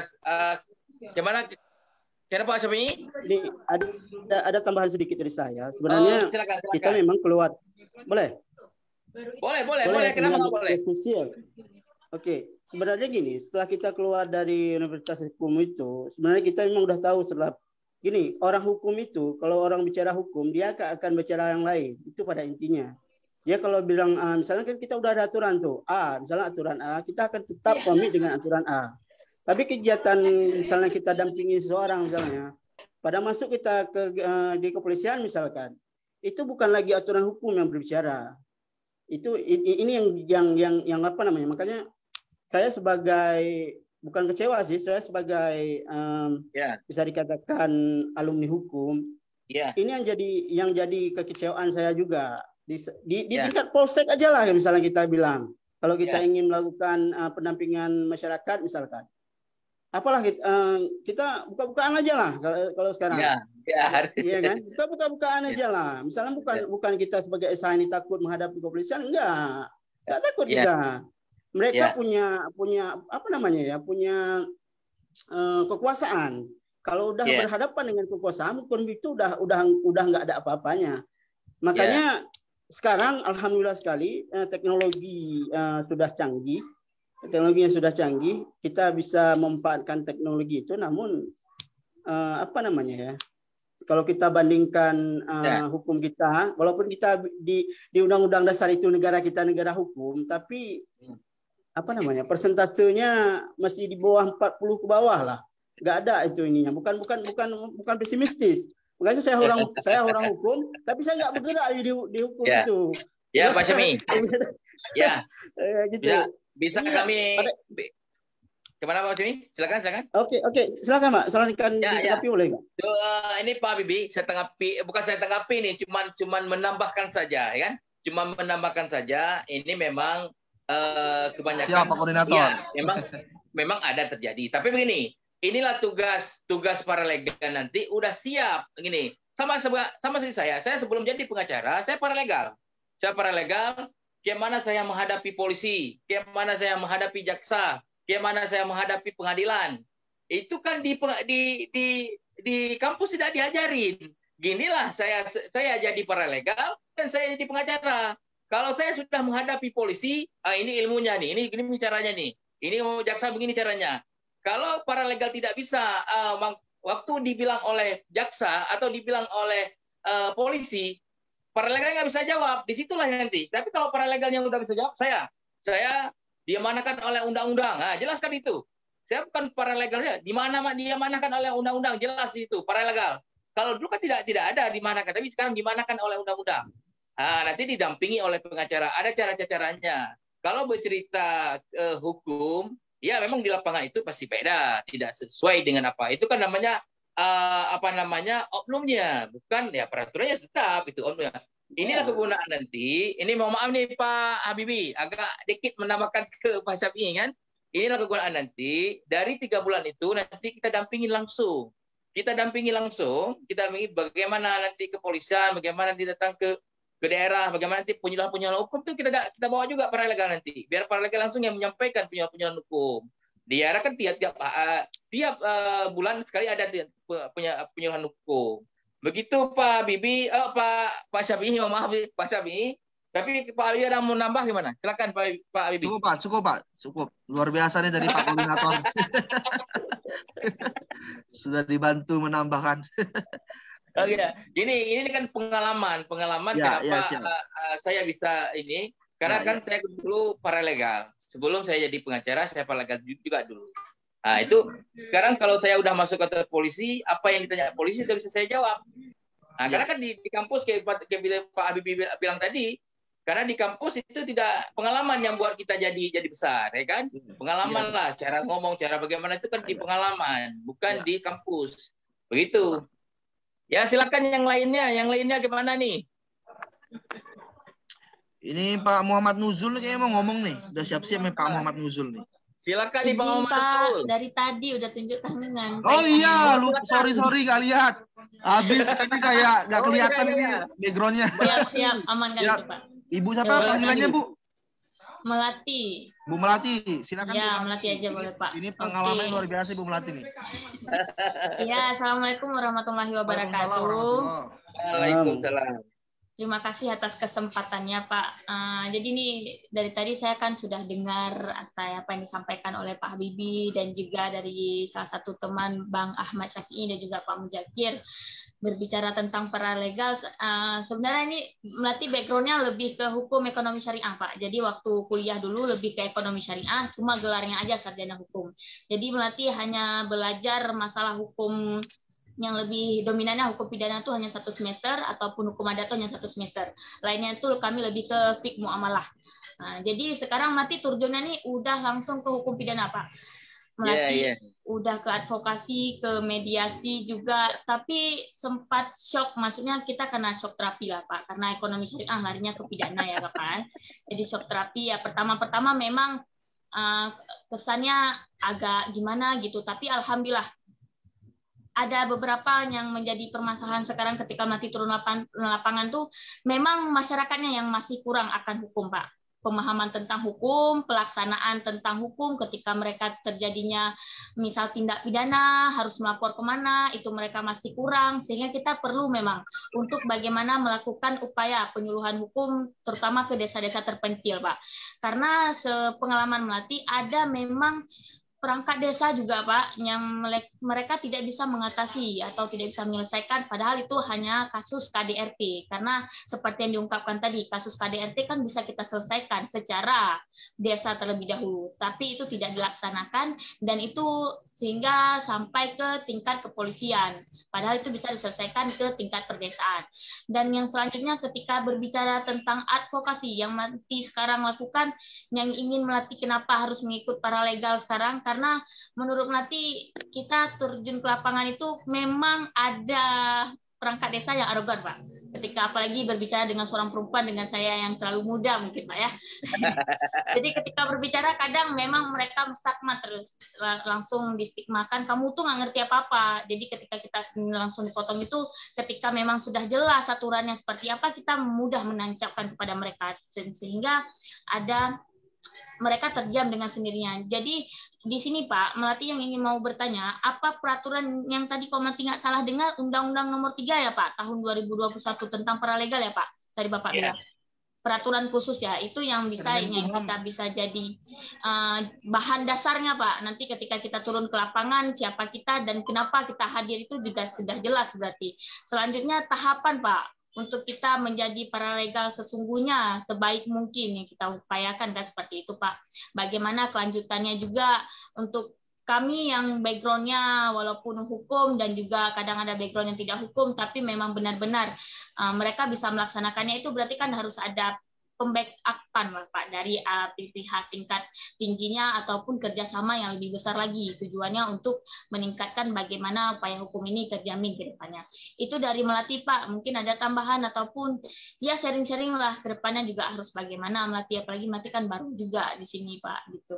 Ya saya kembalikan kepada Pak Muzakir. Wabillahi taufiq wal hidayah. Assalamualaikum warahmatullahi wabarakatuh.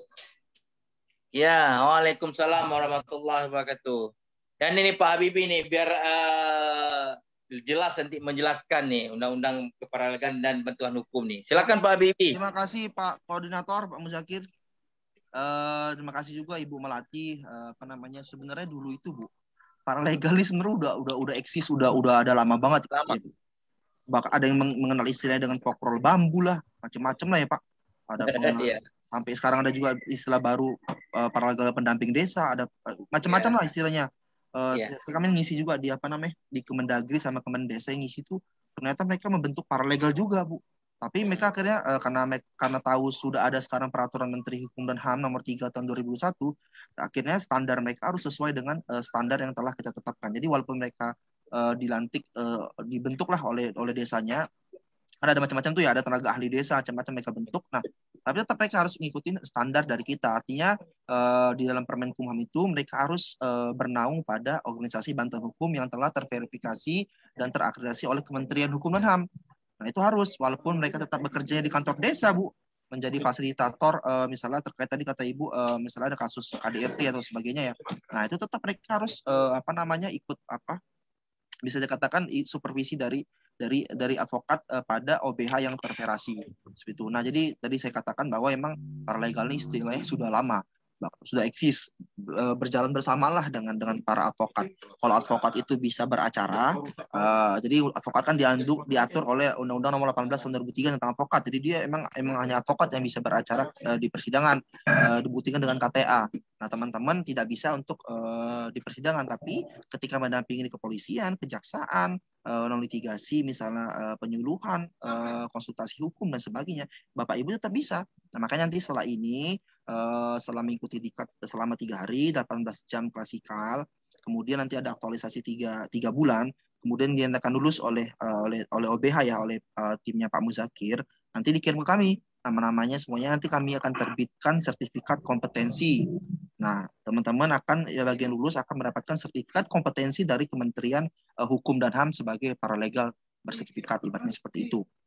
Nah, nanti makanya harapan kami setelah mendapatkan sertifikat kompetensi, timnya Pak Muzakir membuat KTA, semacam KTA Pak. Kalau bawa teman ini ada kartu paralegalnya. Jadi ketika misalnya ke apa namanya ke kantor desa lah, seperti kata Bu Marti tadi. Jadi kantor desa udah paham, oh iya, ini paralegal yang sudah resmi atau dalam arti sudah memiliki kompetensi dan sesuai standar dengan Peraturan Menteri Hukum dan HAM nomor 3 tahun 2021. Nah, Permenkumham ini bukan mengatur cara Ibu bernegosiasi, nggak ada, Bu. Bapak Ibu itu nggak ada. Jadi Permenkumham hanya mengatur hak dan kewajiban Bapak Ibu sebagai paralegal. Jadi sebelumnya memang di peraturan perundang-undang lain tuh nggak ada tentang paralegal. Baru disebut pas di Undang-Undang Nomor 16 tahun 2011 bahwa OBH itu bisa merekrut advokat, dosen, dan paralegal. Nah, aturan pelaksananya di Permenkumham Nomor 3 tahun 2001. Di situ ada hak kewajiban ibu, bagaimana tata caranya sebagai paralegal, misalnya minimal usia 18 tahun, bisa membaca menulis. Standarnya kita tidak bisa kita buat sarjana hukum, Bapak Ibu. Kenapa? Karena banyak teman-teman aktif di masyarakat itu bukan bersarjana hukum, bisa dia sarjana pendidikan, sarjana pertanian, atau bahkan tidak bersarjana, hanya lulusan SMA, hanya lulusan SMP, tapi dedikasinya untuk masyarakatnya luar biasa.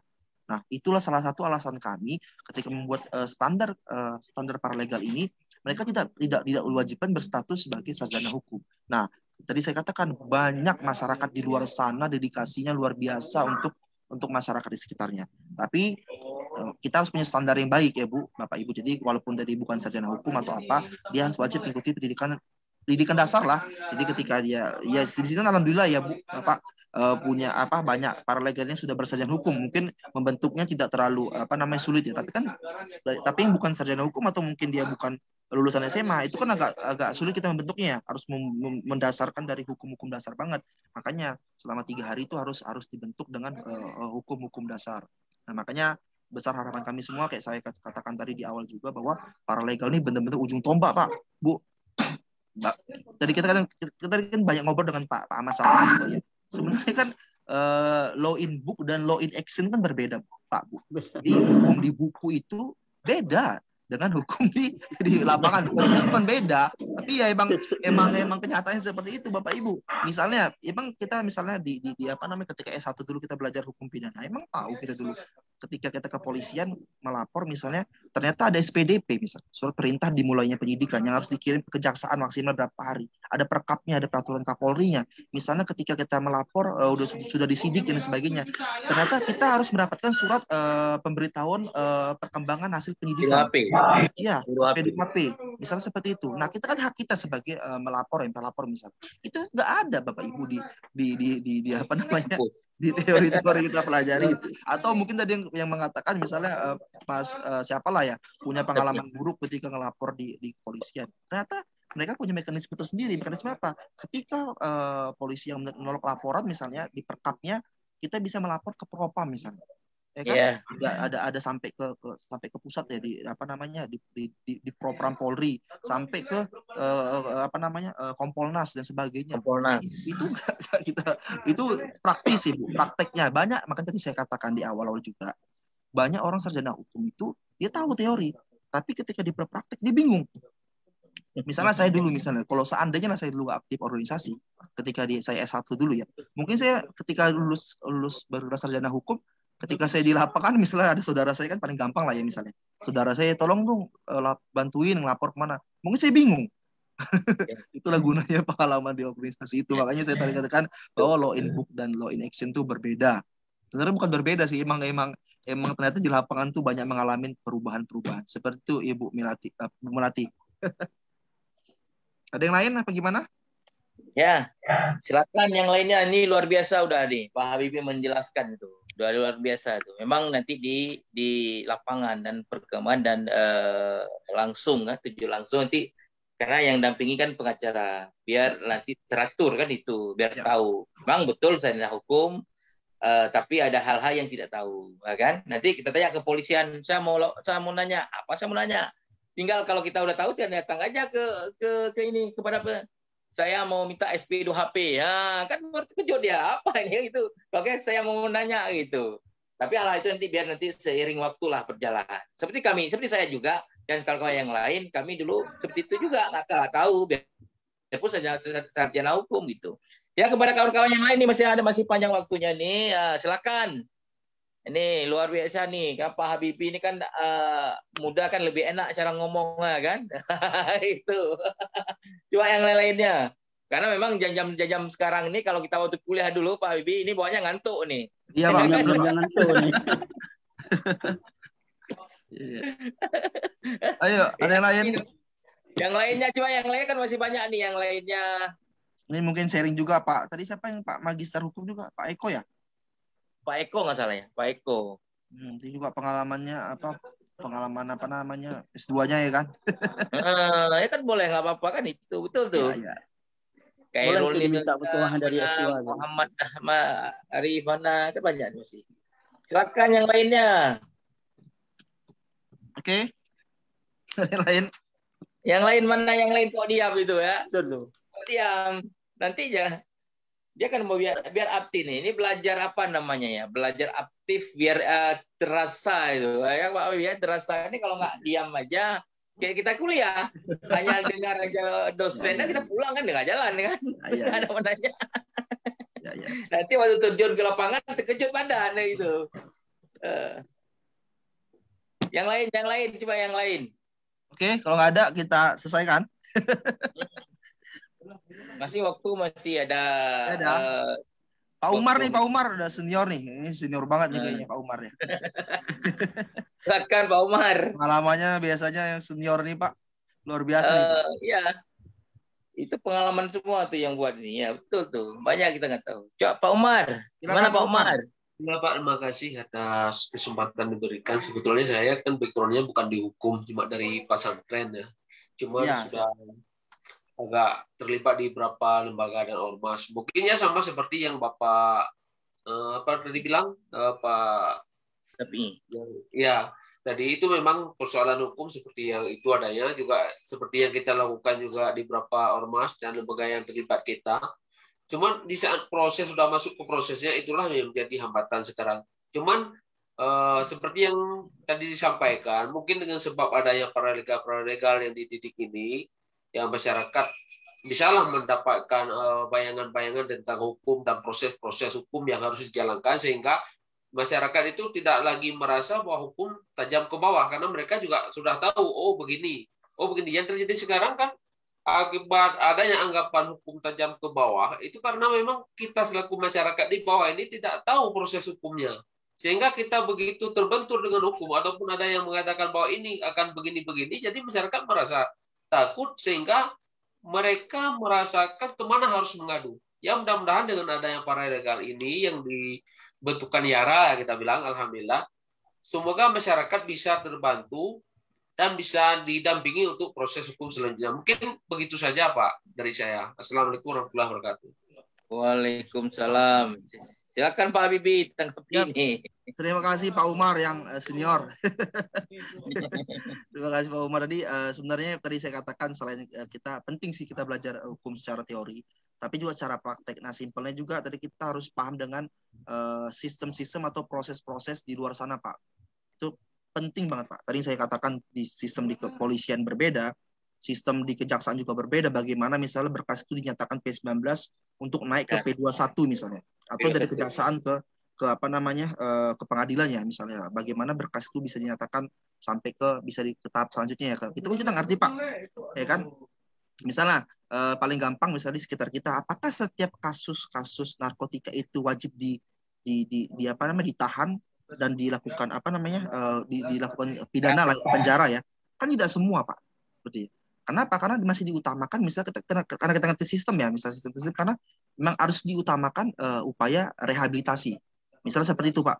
Apalagi kita di Kementerian Hukum dan HAM saat ini lagi berusaha merevisi Undang-Undang Narkotika, Pak, 35 tahun 2009. Nah, itu kan makanya tadi ketika kita semakin aktif di organisasi-organisasi, maka kita akan semakin banyak tahu tentang sistem-sistem. Apalagi di sini, Pak, di YARA ya, dia akan fokus dengan pemberian bantuan hukum. Nah, kita akan ngerti di kepolisian gimana, kejaksaan bagaimana. Tadi saya katakan bahkan saya kurang tahu di Aceh kan mungkin ada banyak komisi-komisi misalnya kayak di apa yang fokus kayak perlindungan perempuan dan anak dan sebagainya.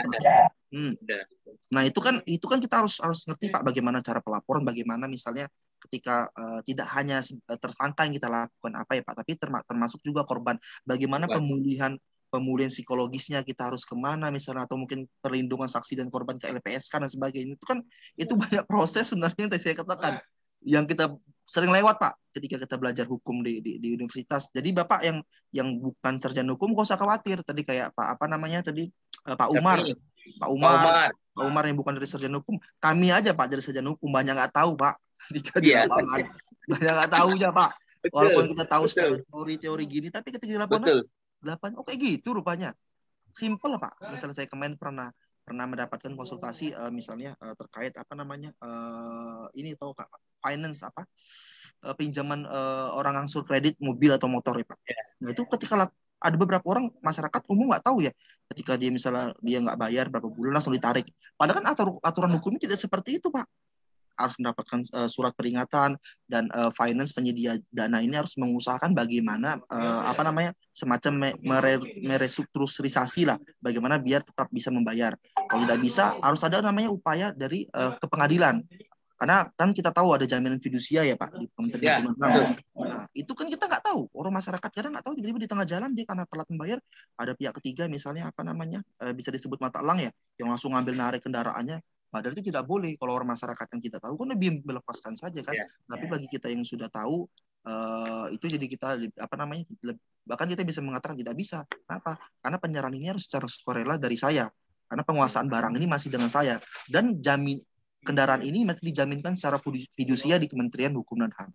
Nah makanya kalau ketika telah bisa menjelaskan seperti itu, tentu orang yang mau merampas tadi kan berpikir ya, oh iya saya bisa dipermasalahkan nih, saya bisa dilaporkan ke polisi nih kayak gitu. Karena kan lebih tanggap terkait itu, hanya nggak sembarangan lah bisa semena-mena bersama kita, dan kita juga sebagai paralegal harus turut membantu Pak. Misalnya kita udah banyak dapat pengalaman membantu masyarakat sekitar, banyak sekali Pak permasalahan di masyarakat sekitar. Jangan jauh-jauh, saya pribadi aja Pak ketika misalnya pulang ke Medan, itu keluarga semua semacam buka konsultasi hukum luar, banyak banget lah Pak datang. Ada yang masalah hukum apa tadi saya katakan yang masalah fidusia, ada masalah hukum apa keluarganya Pak. Ketika misalnya dia apa namanya masalah waris seperti apa begitu. Banyak sekali Pak. Walaupun sarjana hukum tuh nggak ada spesialisasinya SH sarjana hukum pidana nggak ada Pak. Sarjana hukum harus tahu semua. Makanya tadi saya katakan walaupun saya sarjana hukum juga saya nggak tahu banyak terkait praktisnya di lapangan. Nah ini sebenarnya membuat motivasi teman-teman yang bukan sarjana hukum, ayo kita belajar bersama-sama mulai dari awal. Bedanya ketika teman-teman mulai dari awal, kami yang sudah bersarjana hukum ya kembali mengingat, dan kami harus juga bahkan bisa dikatakan mulai dari awal juga untuk praktik-praktiknya. Banyak sekali hal-hal yang kita tidak tahu di luar sana. Dan itu hanya bisa terbentuk, itu hanya bisa terlatih kalau kita semakin sering berproses Pak. Tadi katakan kita semakin sering berproses di pengadilan, untuk yang advokat tentunya ya, atau teman-teman yang litigasi ya ke apa namanya ke kepolisian, ke kejaksaan, ke komisi-komisi lain dan sebagainya. Itu nggak akan bisa tanpa kita berproses Pak. Jadi maupun sarjana hukum atau tidak sama aja. Kalau dia nggak ikut berproses, ya nggak tahu apa-apa Pak di luar sana Pak. Ya betul. Ya. Mungkin itu Bang, luar biasa nih, ulasannya luar biasa nih, ya kan? Memang jam-jam ngantuk nih kalau di kampus gitu. Tapi luar biasa lah. Ini kepada peserta yang lain, ada yang mau nanya sebelum kita akhiri untuk hari ini, karena kan ada berapa hari lagi. Karena ada peserta yang mau nanya lagi, silakan. Saya Pak. Silakan. Siapa nama nih? Pak Munasir. Ya, silakan. Kalau saya lebih ke Pak Muzakir ya. Ya, silakan, boleh. Nah, begini Pak, ini kan tantangan terbesarnya para legal itu gimana Pak? Nah, kemudian ya setelah lulus pelatihan ini kan ada masa 3 bulan itu. Yang jadi tolak ukur penilaian dari panitia itu bagaimana?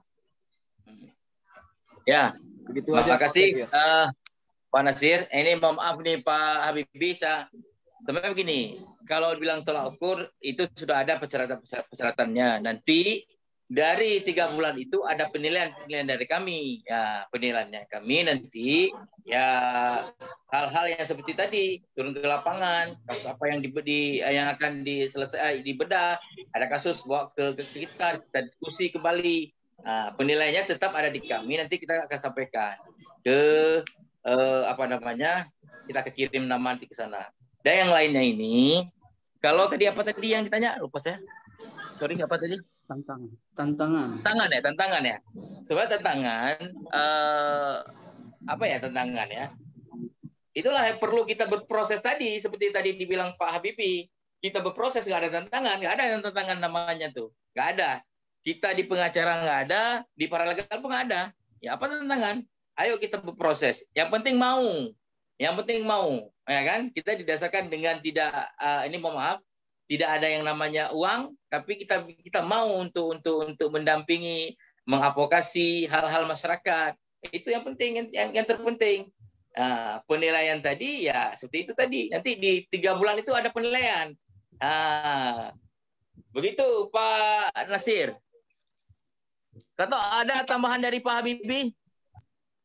Cukup Pak, luar biasa nih Pak Muzakir. Cukup Pak. Ya, yang lainnya sebelum kita akhiri, yang lainnya.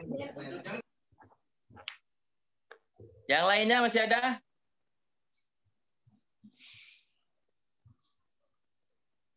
Halo? Berarti nggak ada yang lainnya ya? Begini kita tambahkan Pak tadi. Nanti kan itu ada pengantar paralegal juga nanti. Itu lebih jelas juga nanti dijelaskan kemana paralegal. Nanti dari Kanwil Aceh nanti akan menyampaikan lagi. Ya, ini karena makasih banyak Pak Habibie sudah meluangkan waktunya. Tapi ini bukan seputar hari ini kan, nanti Senin depan ada lagi di Subuh Salam. Ini kan tersambung lagi Pak jadwalnya Pak. Ya boleh, nanti habis itu di Langsa gitu. Ya makasih banyak terima Pak Habibie sudah meluangkan waktunya dan para peserta semua yang sudah mengikuti dengan baik. Ini statement terakhir dari Pak Habibie nih untuk paralegal nih bagaimana? Calon-calon paralegal. Ya Pak, terima kasih Pak untuk teman-teman calon paralegal, untuk kita semua ya, termasuk saya Pak. Bahkan saya juga bisa dikatakan paralegal juga dulu Pak, walaupun bukan ada istilah paralegal. Kenapa? Karena saya juga ketika S1 juga aktif di organisasi yang memberikan advokasi kepada masyarakat. Jadi untuk teman-teman semua, mari kita sama-sama berproses, belajar. Jadi sepintar apapun kita di kelas, ketika kita tidak bisa berproses di lapangan, ya kita nggak bisa bedalah, nggak bisa punya pengalaman yang lebih baik. Nah, dan teman-teman bagi kita yang bisa berproses ini dan bisa membantu orang-orang sekitar tuh sangat luar biasa Pak. Hal terkecil tadi saya katakan, saya pun dengan keluarga ketika saya pulang kampung misalnya, itu sampai sekarang pun keluarga saya kalau ada apa-apa, ada konsultasi hukum ke saya Pak. Jadi secara keluarga, konsultasi hukum saya, bahkan by phone juga, secara telepon. Hal simpel Pak. Kalau ngelapor gimana sih caranya? Itu doang. Walaupun menurut kita simpel ya, cara yang lapor gimana sih caranya? Tapi itu bagi dia ya, ketika ia berhadapan dengan hukum itu luar biasa Pak. Saya pernah tuh Pak buat surat legal opini, teman-teman tahu ya, nanti mungkin diajari Pak Muzakir ya, buat legal opini. Saya waktu itu belum bersarjana hukum, saya masih mahasiswa. Saya punya pendapat beda dengan hakim. Saya kebetulan ada datangi jaksa, saya kasih legal opini, pendapat hukum Pak. Menurut saya Pak, kasusnya seperti ini masalahnya. Diterima jaksa dan itu dipakai jaksa di persidangan. Menurut saya itu hal kepuasan bagi saya. Waktu itu pas saya masih semester 6 atau semester 7 lupa saya, ketika di Malang di Brawijaya. Nah, sebenarnya tadi ini sebenarnya kisah-kisah secara saya pribadi juga. Ya inilah proses-proses yang bisa kita lalui Pak, yang bisa kita membuat kita lebih berharga untuk orang-orang sekitar kita. Mungkin hanya itu yang saya bisa berikan Pak. Semoga harapan kita semua menjadi paralegal sebagai ujung tombak dari tidak hanya dari organisasi bantuan hukum saja, tapi bagi kita juga Pak, bagi keluarga kita, bagaimana kita bisa membantu keluarga kita khususnya terkait permasalahan hukum. Mungkin itu saja. Mungkin saya mohon maaf atas kekurangan yang saya sampaikan, salah ucap saya, mungkin kekurangan saya, apalagi saya masih jauh lah dari kata cukup ilmu. Saya masih fakir akan ilmu. Mohon maaf. Wabillahi taufiq wal hidayah. Wassalamualaikum warahmatullahi wabarakatuh. Waalaikumsalam warahmatullahi wabarakatuh. Semuanya mohon izin pamit. Pak Muzakir. Ya, makasih banyak. Mas Safi, Bu Tia, Bu Melati, ini ada Bu Hairunisa nih juga aktif. Pak Munasir ya. Pak Aulia Ya, Rahmat tadi makasih. belum ngomong tadi ya. Itu Ya. apa itunya rusak itu tadi ya. Pak Umar yang senior. Kemudian Pak Ya. Muhammad Daman Huri tadi sudah perkenalan juga, Pak Nasrullah. Ini baru muncul tadi ya. Kemudian Pak Purnama Effendi, Pak Saiful Heri juga nih yang magister hukum ya. Ada Ya. kemudian Bu Adelia Nanda nih yang belum muncul, belum kelihatan. Kemudian Pak Ya, Sar. sebentar Pak Bibi, sebentar. Semua Ya. peserta semua, ini ada season foto, foto dulu lupa ya. saya. Ini karena kesibukan nih lupa nih banyak kan. Aduh, ada season foto. Mana operator? Pak Adi. Oke, siap Bang. Siap-siap semua nih. Ada season foto. Siap. Tolong dibuka kameranya semua. Pak Adi, operator tolong diaba-aba dulu. Oke. Nah, semua peserta mohon kameranya dibuka ya.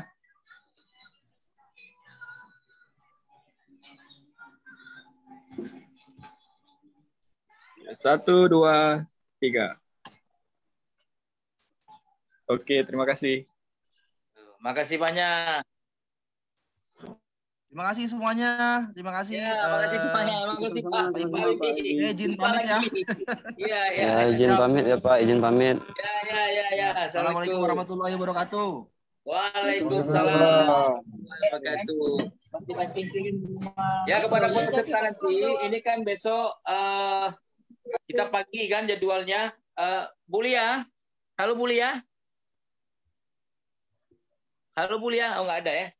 Ya, kepada peserta, kita harap besok jam 8 sudah masuk ke Zoom ya. Insyaallah, Pak. Ya, besok karena terima hukum Oke, Pak. hadirnya ya tepat waktu lah ya. Makasih banyak ya semuanya para peserta ya. Selamat berjumpa besok pagi. Assalamualaikum warahmatullahi wabarakatuh. Waalaikumsalam warahmatullahi wabarakatuh.